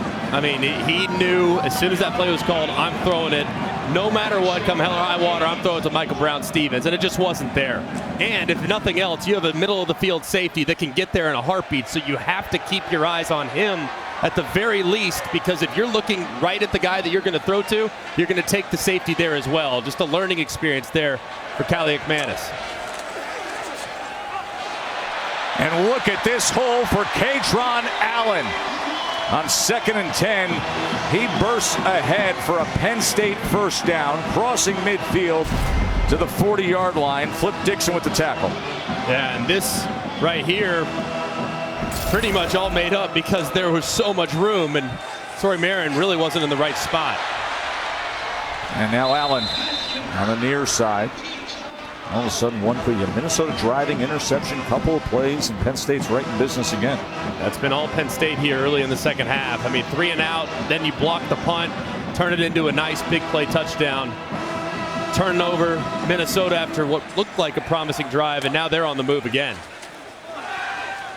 Come to the other side with Washington, as Washington is able to speed ahead, and that'll move the chains to the 29-yard line, as he has the 8-yard reception on what was 2nd and 4. First down, Penn State. I like the rhythm Mike Yursich, the offensive coordinator, is getting in right now too. I mean, mixing up some RPOs, mixing up some run looks. Took a couple shot plays there on the opening drive, so Minnesota defense is thinking about some of those deep balls that they've attempted. They're really mixing it up, and he's definitely keeping Joe Rossi, the defensive coordinator, a little bit off balance, that's for sure, with all the different looks they're giving him. First down for the Nittany Lions. Yursich, who had so much success at Oklahoma State, Texas, quarterback coach at Ohio State. Allen, nothing there. That got clogged up very quickly. Darnell Jeffries with the tackle of Katron Allen. There's Penn State's leading rusher with 50 yards.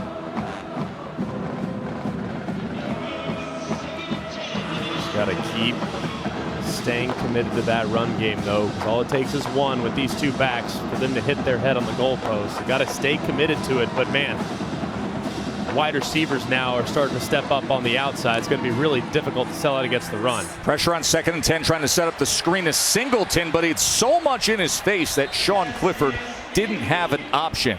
Logan Redding and Kyler Ball were right in on Sean Clifford. It was a nice job, too. Sori Marin really knocking off Singleton, who was trying to get out on the screen. He just didn't get a clear departure, and it sets up 3rd and long. 3rd down and 10. Watch for the shallow working across right here from Wallace. See if he moves across the formation right here. And see if they can't get him running away. Here's 3rd down and 10. Clifford. Nowhere near it. Flag comes in a defensive backfield. Rains down at the 16-yard line. And this is going to be against Minnesota.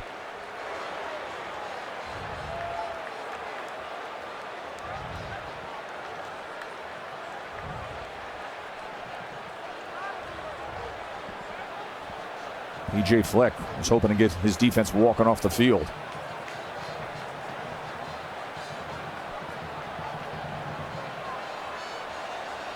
What was 3rd and 10? Pass interference. Defense number 4. The ball we place in the spot of the foul. Automatic first down.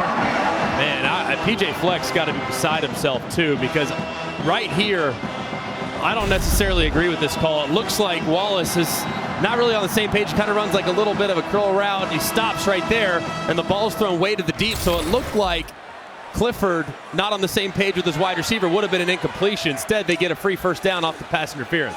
And Singleton has a lane. There he goes. Nick Singleton, touchdown run.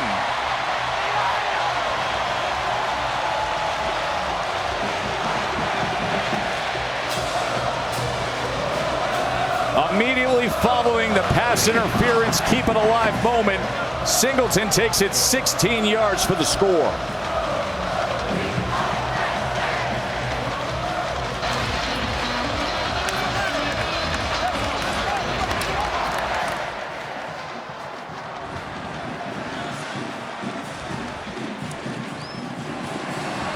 And with the Pinniger extra point, it's a 3-touchdown lead for Penn State.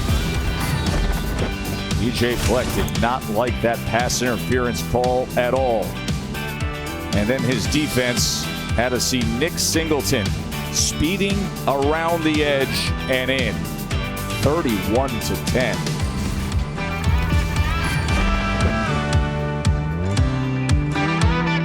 You use a map. Glad you're with us watching the Big Ten on ABC. Penn State up 31-10 on Minnesota. You saw what Ohio State did to Iowa today, 54-10. C.J. Stroud-Greg had 4 touchdown passes. They'll be up against this Penn State team next week. I think that'll be really the first test, I think, for Ohio State. I mean, it's been, for the most part, a cakewalk up to this point. Only one win against a team with a winning record, and that team's Toledo. So a lot that still needs to be learned about the Buckeyes, but we're going to find out quickly. The NHL on ESPN. Tomorrow, the Anaheim Ducks wrap up a 5-game road trip. They're in Detroit. Hockey Town, USA gets the Red Wings. Coverage begins at 5 p.m. Eastern on ESPN and also available on the ESPN app. We had a chance test to check out the Pagula Arena last night, and it was phenomenal. What a cool venue. Got to watch the Penn State Nittany Lions men's hockey team. They played against St. Francis. It was an unbelievable game. They ended up getting the win, Tess. But that is a cool venue. If you love hockey and you love college hockey, highly recommend that brand new state-of-the-art facility that they built here in Happy Valley.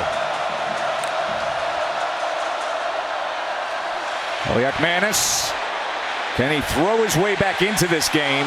Well overthrown, looking for Mike Brown-Stevens. And he has 4 completions on the night. Joey Porter is coming in strong there. And he delivered it. Mo Ibrahim, for as good as he is, that's a whiff right there, man. It is. Goodness gracious. I know the corner cat kind of could catch you by surprise from every once in a while, but Mo's played way too much football to allow that hit to occur on his quarterback. He's got to do a better job at protection because Kaliak-Manis has no chance right there with Porter coming off the edge. 2nd and 10. Pressured again, but escapes it and will run. And he ducks out at the 31-yard line. 4-star recruit from the Chicago area. Has a brother Dino, who's a backup receiver on the team. Good athlete. First college start. And I venture to say it is a gotta-have-it situation for Kurt Chiraka. As you see his dad looking on. Gotta have it here for Minnesota. All the momentum and everything in the second half has gone the Lions' way. Can they break that streak and convert on a pivotal 3rd down? 3rd and 4.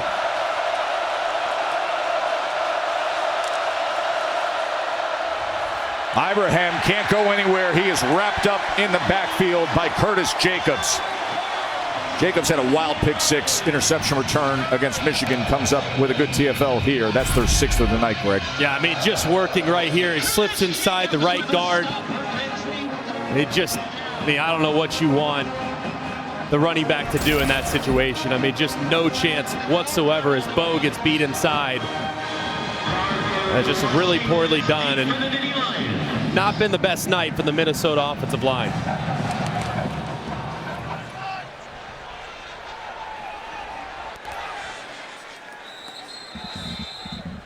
You know, this is one of those weeks where so much attention was paid to what happened last week against Michigan. You brought up the comment, you can't let them beat you twice. You sit here and you look at where this offense is right now. They've done a very good job of taking a fresh approach. Yes, they have. And if you look at what they've done defensively, even as much as what they've done offensively, right, they've done a great job feeding the tight ends. I think they've done a good job of balancing run pass. And Clifford, yeah, he's missed some throws, but that's who he is. He also has made some great plays as well.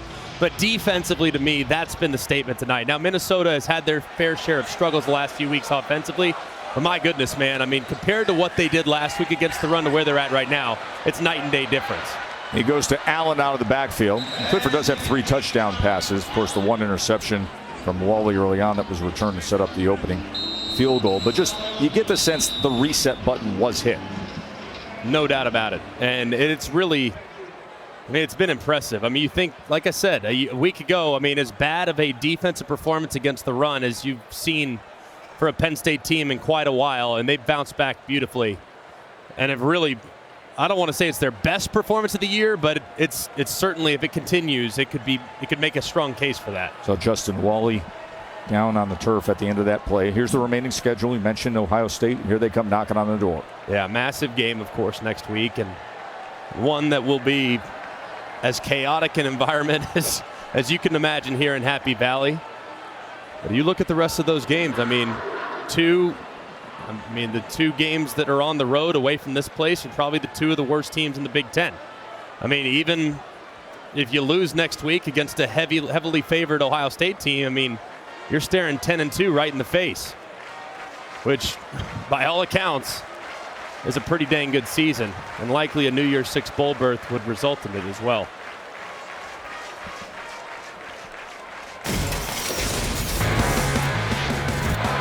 As you can see here in the third quarter, I mean, it's been all Penn State. They blocked the punt, and then a couple plays later, Parker Washington going vertical and making a great play, and then Kaliak Manis, big teachable moment here, staring down the play. A couple plays later, Singleton finds the end zone for his first touchdown of the night. It's really been a clinic here in the first 10 minutes of the third quarter, both offensively, defensively, and on special teams for the Nittany Lions. Allen on 2nd and 6. That'll make for a 3rd and 2. Katron Allen, the other star freshman. Nick Singleton is so explosive, all the big runs. And then Allen, steady workhorse, strong in the red zone. He's been delivering tonight. 3rd and 2, and he delivers here. Out past midfield, and another first down for Penn State, tackled by Tyler Nubin. This is just awful by Minnesota's defense. Look at this. This is right down the middle of the defense. And look, there's 2 guys and 3 blockers. I mean, that's an absolute laugher. You have great numbers, and it results in a big play. Now another lane on the right side as he goes ahead to the 41-yard line. That's a 5-yard run. And it's been really kind of an uncharacteristic performance in some ways by Minnesota's defense tonight. They've been out of position. They haven't necessarily gotten lined up.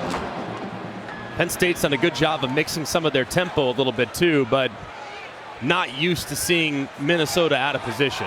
Sure, they might get beat, but they're not often going to be out of position, and they've been out of position a handful of times tonight, which has resulted in some nice plays for Penn State. Allen, and a good push. It'll be a 3rd and 1, and the grind continues.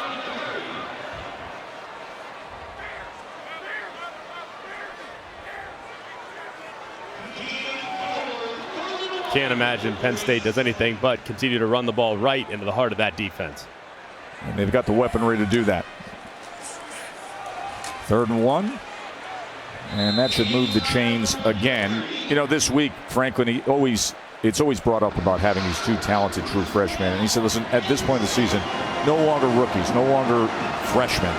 These are guys that are expected to do what they can do, and everybody points to pass protection, of course, when it comes to freshman running back, but they trust Singleton and they trust Allen to carry the load. Yeah, and they've done a great job. I mean, obviously protection is always something that is of the highest priority, and it's the thing that these guys are probably not used to. I mean, it's tough to simulate a blitzing college level linebacker in high school. You just can't. That doesn't exist. But you can run away from people, that's for sure. So it'll come, but they have been as advertised, and even I think even in some ways, I don't want to overstate it, but I think in some ways they were maybe even slightly underrated coming in. That's how good they've been. Well, they provide a 1-2 punch given their different styles, guys. James Franklin says Nick Singleton's your 0 to 60 guy. He runs angry and hard. He's unique in terms of weight room strength, his speed, his size, power. While Katron Allen is a little more subtle, patient, setting up the runs. Franklin has been thoroughly impressed with both guys throughout this entire season. A lot to be impressed with. Singleton, you mentioned, 0 to 60. And here's the tight end, Theo Johnson, who had the touchdown catch earlier tonight. And there is Katron Allen getting a break as Singleton is in there. Allen has 77 yards. 3rd and 3.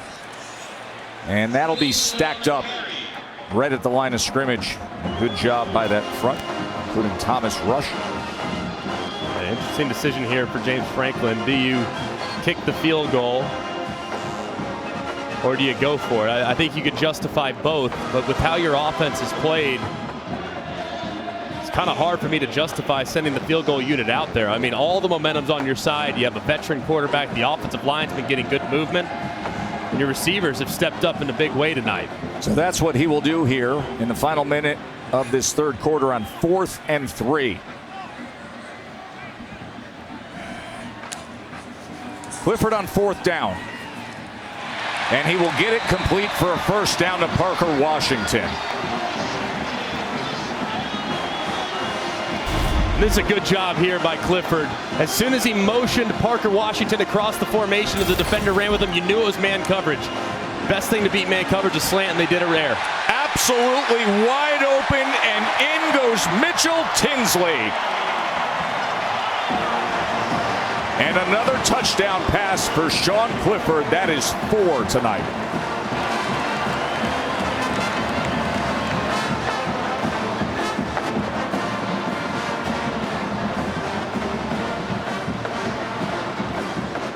Eight different receivers now have caught a pass for Penn State.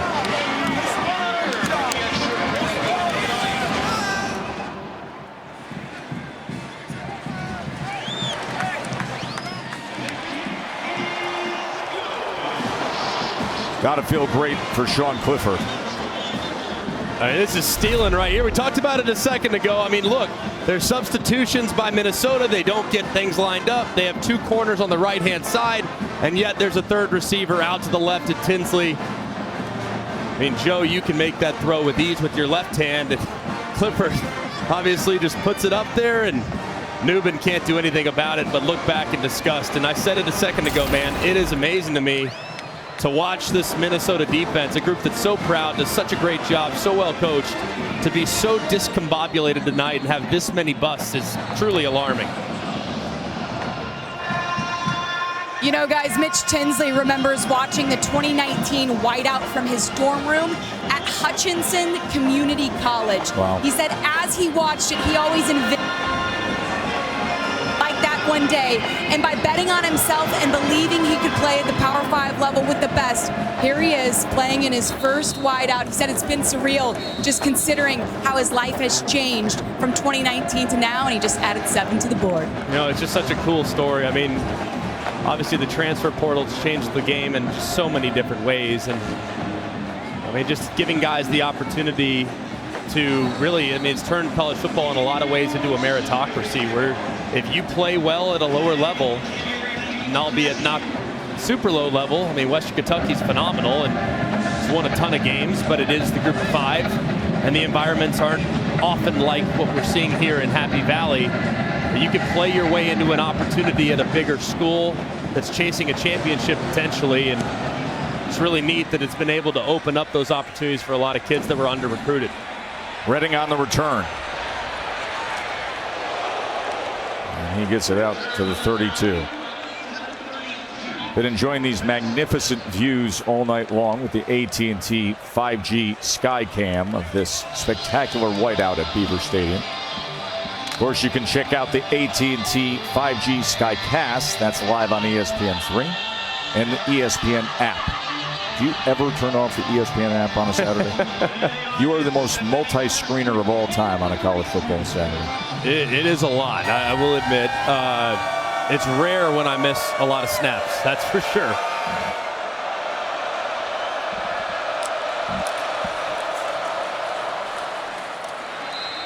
Ibrahim cut down by Jair Brown, who had the interception earlier.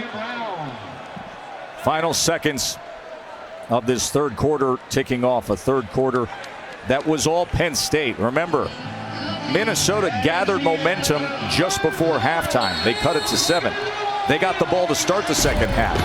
But the Nittany Lions said, not on this night, not on our night. Saturday Night Football, presented by Capital One, returns after this message and a word from our ABC stations.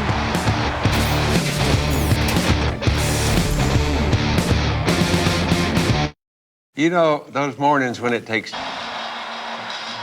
Want updates on the action? Just tell Siri, Show Me College Football Scores. Well, the update on the action in that third quarter was that Penn State had 3 possessions, and they scored 3 touchdowns. And we start the fourth quarter with Minnesota trailing by 28. Kaliak-Manis off target again. Interesting subplot here. Their outstanding record-setting running back, Mo Ibrahim, has 14 straight games with 100 yards rushing, Greg, and right now he sits at 78. Yeah, and it doesn't appear, barring something unforeseen, I can't imagine a lion's share of touches for him moving forward. This one obviously a little out of hand, and you're not going to run your way back into the game, so got to imagine that streak unfortunately might come to an end, but it speaks to the performance from Manny Diaz in this Penn State defense.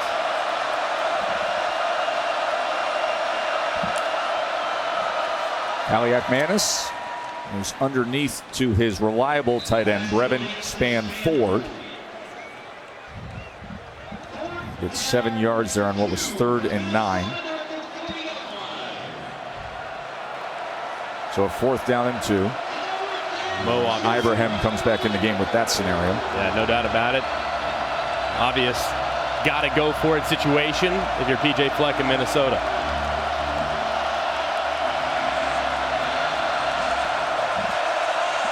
Fourth and 2. It's like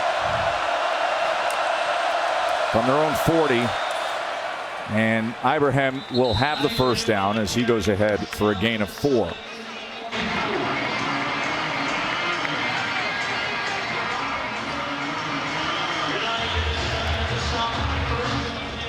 Minnesota starts to go back to the drawing board. I think their frustration has to reside a little bit with the front, knowing the passing attack might be a bit short-handed. They just haven't been able to play keep away whatsoever and haven't been able to be consistent running the football at any point tonight.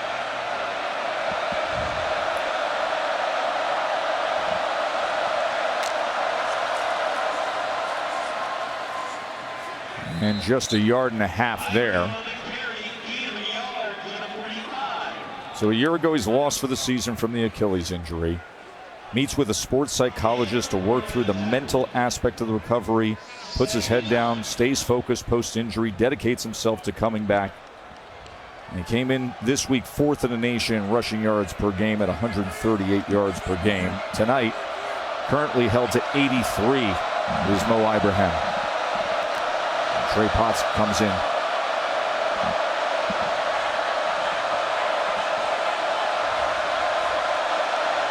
The war never settles down here in this whiteout, does it? Potts trying to hit the edge. Instead, he hits Abdul Carter. And Abdul Carter has been very active, the true freshman. Great job getting over the top as they tried to reach him, but big number 77, Carroll could not get up to the top. As you can see, Abdul Carter so athletic, so instinctive, and makes a nice play at the line of scrimmage. They've struggled on 3rd down. Just 1 of 10 tonight.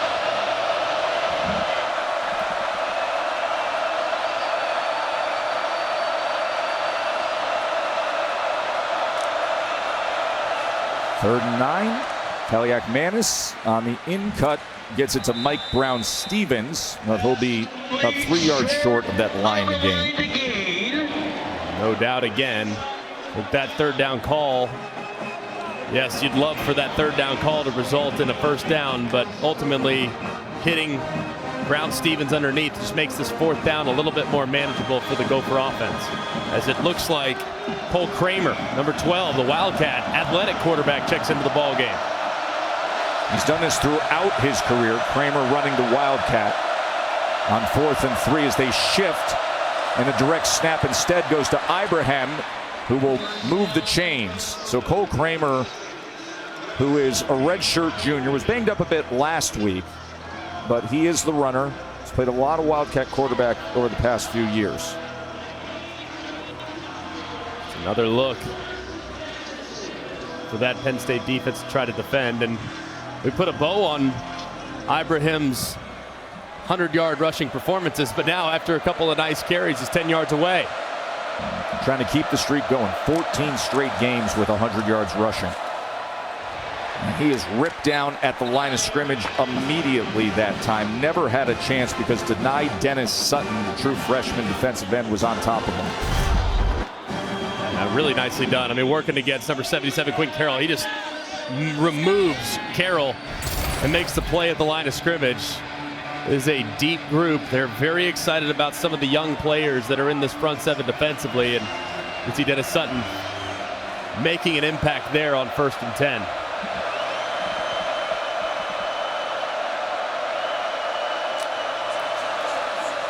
Kaliak Manis, as they will get it to the big tight end who goes high hurtling. Brevin Spanford showing that athleticism that everybody raves about. Was a great basketball player, 6'7", 270, and showed it there. Yeah, just awesome right here. I mean, how about the hurdle? 270 going up and over the top of Jair Brown. I don't blame Brown for going low, by the way. You don't want to catch that one in the chops, so I don't blame him at all for going low, but a good job of anticipating by Spanford.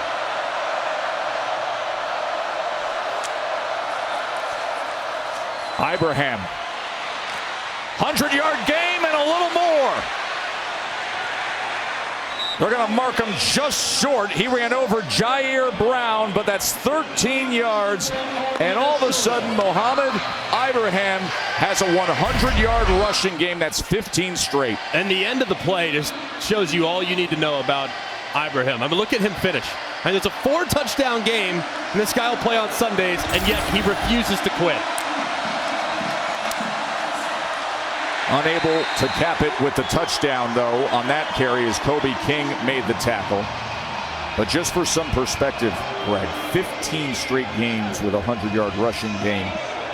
That's the longest since Ezekiel Elliott hit that same mark. Yeah, it's amazing. I mean, it really is. And I think he's one of the few players that even his rival fans still love and respect him, just because of what he means to Minnesota. And his story coming back from the injury has been nothing short of remarkable in the seasons he's had up to this point. Remember, a touchdown would give him the most in school history. And he's unable to get that on 2nd and goal. Pursuit from Tyler Elston. So it's 3rd and goal.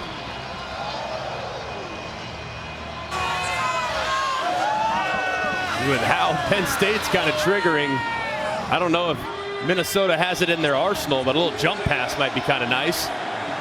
Maybe Mo Ibrahim can break the school record with a passing touchdown, hopping up over the top and hitting Spanford. Everybody's keying on 24. Trying to set the Minnesota career touchdown record. They get the touchdown with Spanford.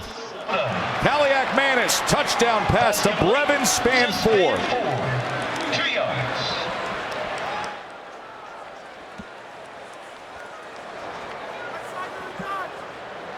And this is a nice job by Kaliak Manis. There's 2 unblocked guys off the right-hand side, and he just buys a little time. Buys, drifts, and delivers a catchable football. And nice, strong hands from Spanford. You want to see how a team fights and responds when you get down big. That was the case for Minnesota, and they put together a 14-play, nearly 7.5-minute drive and converted 2 fourth downs. And Spanford scored the touchdown.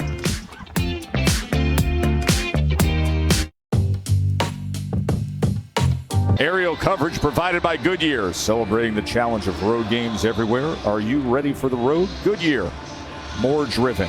109,817. That's the attendance tonight at Beaver Stadium for the annual whiteout game. James Franklin and the Nittany Lions up 38-17. Got beat up by Michigan. He said you get a tough defeat, you learn from it, you make the adjustments, you make the corrections, and you get back to doing what you have to do, and that's just worry about winning the next game.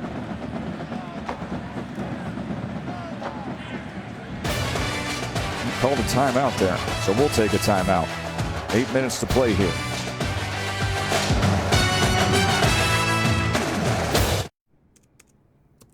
Night football on ABC. is presented by Capital One. What's in your wallet? That was the homecoming parade yesterday afternoon through early evening. It was a great scene. We were downtown there with the crew, had a beautiful table at the Tavern restaurant where you could look out the window and watch the homecoming parade. Of course, you rolled in a half an hour late and I had to order for you, but other than that. You know my order. You know. Oh, you were at the hockey game. Yes, That's what it was. I was at the hockey game being a sportsman. So. Unlike you're a foodie, I'm a sportsman. That's the difference. But I did enjoy inevitably when I got there having a little bourbon on the rocks here, a little cold weather, starting to crisp, it's starting to get good. I thought that was iced tea. I think, that's right. 38-17, and Gabriel Wusu is lining up for the onside kick. 6'6", 268-pound kicker. Oh, excuse me, they got Kesich out there, and that is recovered easily by Washington. Let's go to Kevin in the studio. Almost had mayhem there at the test. Time now for our mayhem moment, brought to you by Allstate. And this is number 8 TCU in Fort Worth, down 28-10 at one point. And a breakdown by Kansas State's secondary. Max Duggan, 55 yards. The Quentin Johnston. It's now 31-28 TCU. Good one right now on the SEC Network. South Carolina holding on up 24-21 against Texas A&M, and Alabama just picked up their win against Mississippi State. Back to you. Thank you very much.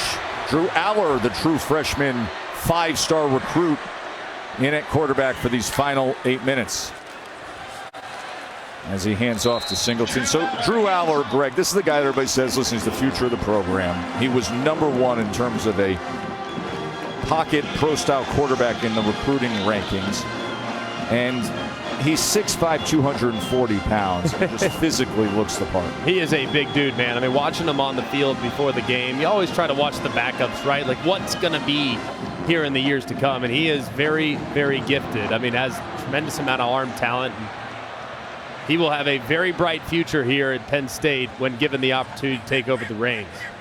And you know the way this team is covered in the fan base, and there are some saying, boy, we'd like to see more of him sooner, but then you reflect as he connects to Theo Johnson, you see the arm strength. You reflect on Sean Clifford, you see what he was able to do tonight. And James Franklin said, listen, that would send the wrong message.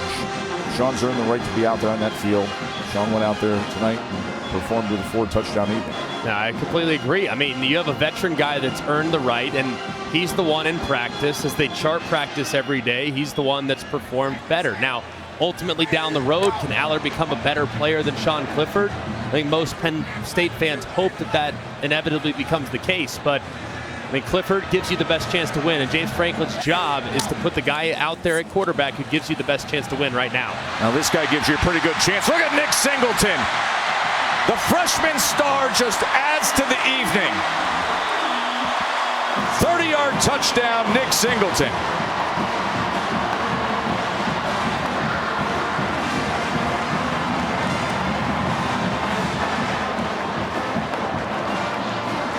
So you have Drew Aller, a true freshman quarterback.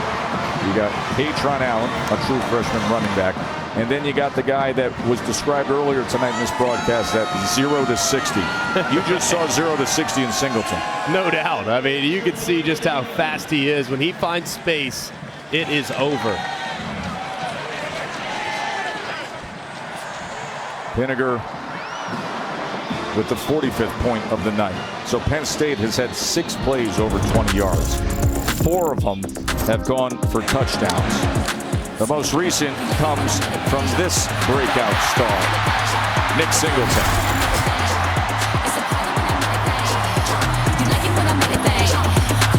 With DirecTV, I can get live TV. Sunday NFL Countdown comes your way tomorrow at 10 a.m. Eastern. A one-on-one with Daniel Jones will be your entertainment of choice. And then Monday Night Football is Bears Patriots 8 Eastern on ESPN and the app. Monday Night Countdown at 6 p.m. And Peyton and Eli will be on ESPN2. Enjoy yourself some Peyton and Eli, dude. I do, very much. Love what they do on Monday night. Flipping back and forth. It's another great night of football.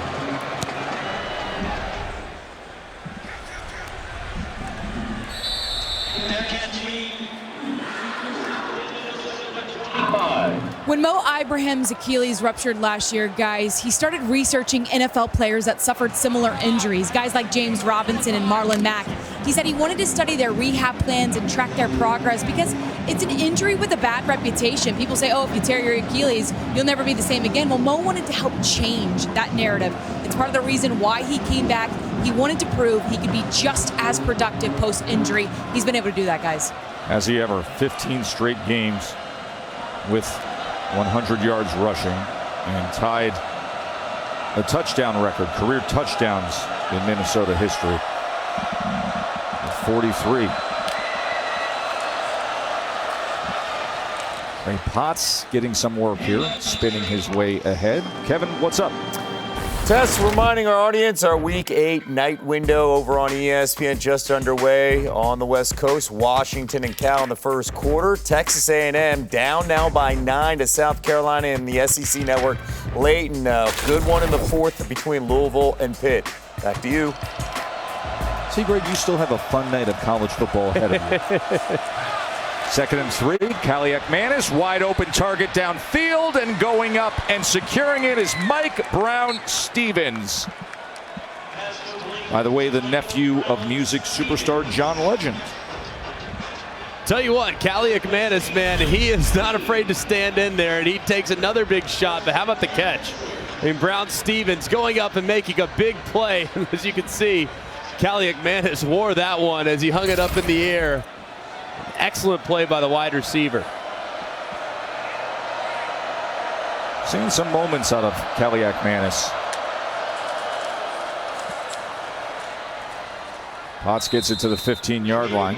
And this is a tough task too, man. I mean, you're going into the craziest environment that this place can bring, and it's your first career start. We had that conversation with PJ Fleck the other day, didn't we? You can say, hey, I'm ready. I can do it. I got you, Coach. I can do it 100%. And then the bullets start flying. It's like, oh, boy, this is a lot faster and a lot more intense than I anticipated. So he'll be better from this experience. But, you know, he certainly wasn't alone. There's a lot of blame to go around on what was a very inconsistent offensive performance.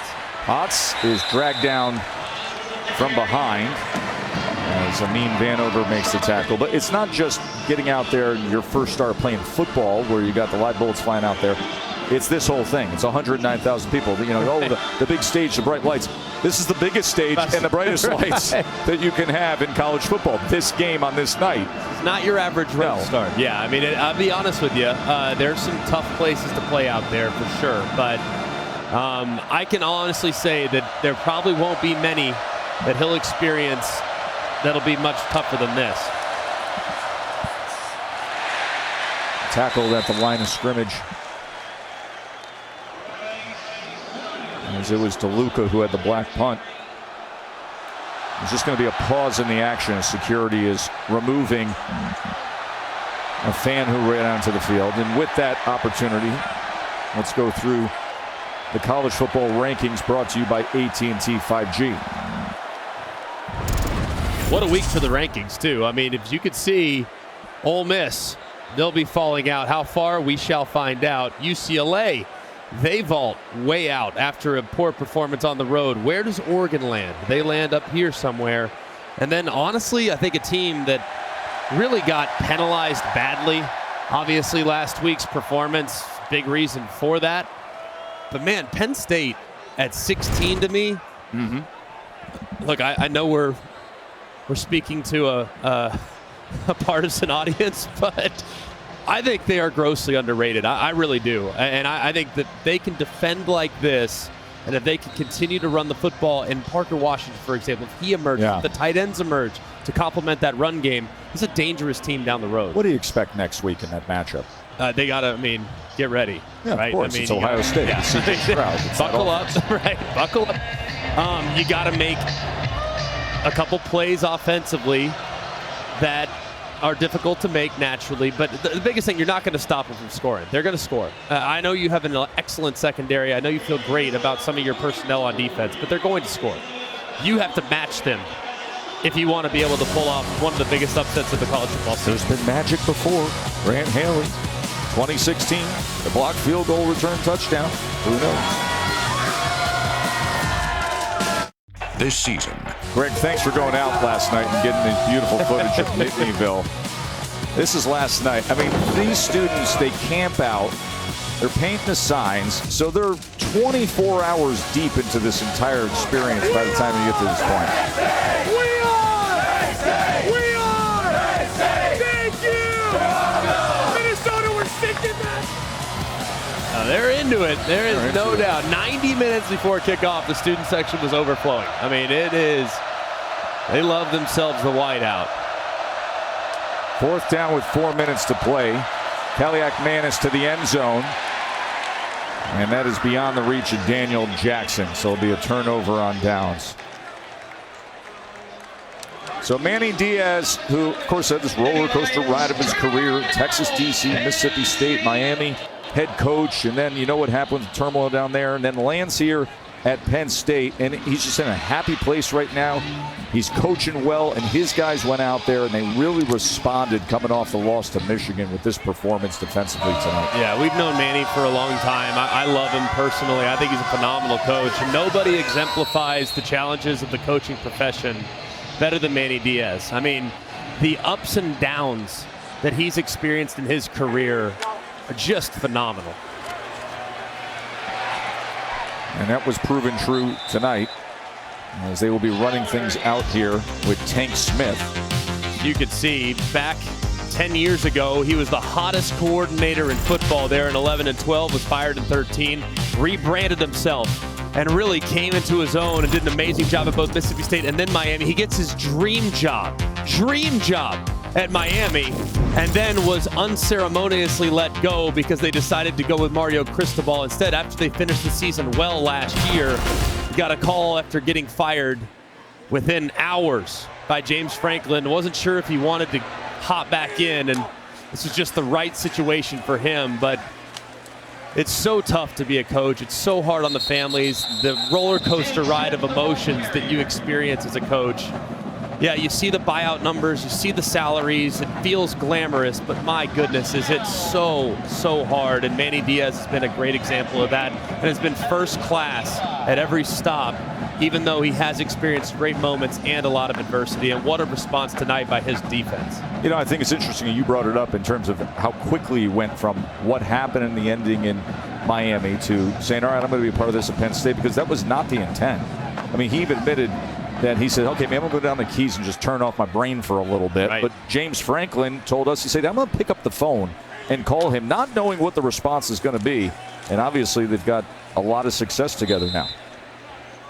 And I really think, and I think a lot of us wondered last week, all right, was that a sign of things to come, or is that an anomaly performance, right? And you watched it, and it was so uncharacteristic of the first 5 games. It just almost had to feel like it was an anomaly performance. Look, they have some young guys on defense, especially at the second level. Those guys played a little bit out of control at times, tried to do a little too much, pressed and got gashed as a result. But I really think that this defense from top to bottom is excellent. And as we fast forward towards the end of the season, it might not show itself next week, right? I mean, stopping Ohio State's like, you know, stopping the early 90s Nittany Lions with Kerry Collins and Kajana Carter and everybody. So, I mean, think about how that group is at Ohio State. But I think this defense, really at all 3 levels, is very, very good and does give them a chance to beat everyone on their schedule. But next week, it might not be enough for the defense to do it themselves. The offense have to score 40, and that'll obviously be a tremendous challenge. This thing was a 7-point game at one point. Minnesota had the ball to start the second half. Yeah. Look up at that scorecard. You look through this box score, just dominating second half by Penn State.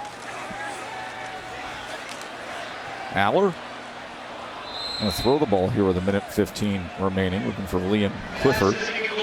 But Penn State in the second half, first 4 possessions of the second half, 4 touchdowns. But it wasn't just, you know, their offense. Obviously, their offense made some great plays and started to run the ball pretty efficiently. But the defense, I mean, they didn't give up much whatsoever. And then the third phase, special teams getting a hand on that punt, even though it wasn't blocked for a touchdown or anything. But anytime you see a punt get blocked, I mean, just the surge of momentum that gives you as a team. They certainly responded beautifully in the second half. Hey, want to remind you that tomorrow it's Formula One Aramco U.S. Grand Prix, Circuit of the Americas in Austin, 3 p.m. Eastern on ABC. That's a great watch. Pre-race coverage begins at 1:30. It's the 10th anniversary of that race. Formula One action tomorrow right here on ABC. That is such a good watch. So compelling, all the drama every week on Formula One. 10 years, though, at that race. I mean, I remember when they brought it there for the first time 10 years. I remember it was like it was yesterday. I mean, you got to get to Vegas or you got to get to Miami next year. I'll be in Vegas. I'm always open for a Vegas trip if you want to make a trip. Come sit ringside. We'll do a little Formula One too. Now we're talking. Bryce Williams gets the carry here. Final minute of this game. James Franklin talked a lot this week about how you approach a week after a tough defeat, after some offensive struggles, some defensive struggles. And knowing what he was up against a Minnesota team that likes to constrict the game, has an exceptional running back and a tough, hard-nosed defense, and you look up and it's 45-17.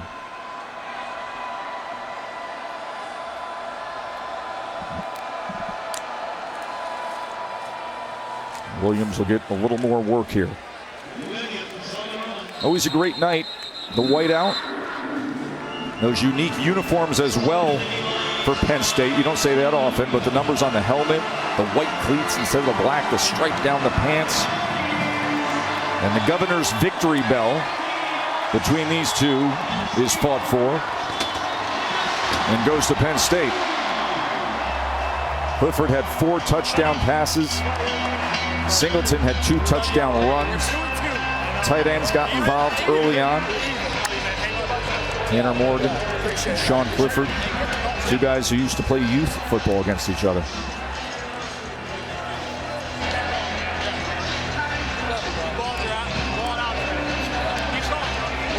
It's wild to see those guys. I mean, they've just been there so long, experienced so much, and they'd probably go train together and go take their chances at the NFL again here a few months from now. Katie? Thanks, Tess. Coach Franklin, that was such a consistent and steady performance. What did you think of your team's response tonight? Yeah, I'm just proud of the entire staff, the players, to come out here and play a complete game. We started a little slow, especially on the offensive side of the ball, but overall, very, very pleased with how we played tonight. Once Sean got going, he was excellent, accounting for 4 touchdowns. What impressed you about his play? I didn't hear the last part. What impressed you about Sean's play? Yeah, he's just resilient, and he's done it for a long time here. He's battle-tested, and I'm proud of him. I love him. I'm proud of him, and his teammates have his back. So it's great to see him come out and play well tonight. Congratulations. Thank you. He is resilient. Left last week's game at Michigan with an injury. Came back tonight through 4 touchdown passes. Penn State gets their 6th win of the season, bounces back. They got Ohio State next week. 45-17 on this spectacular event, the whiteout, 14th full stadium whiteout. For Katie and Greg, I'm Joe Tessitore. Have a great rest of your night as we say goodnight from State College.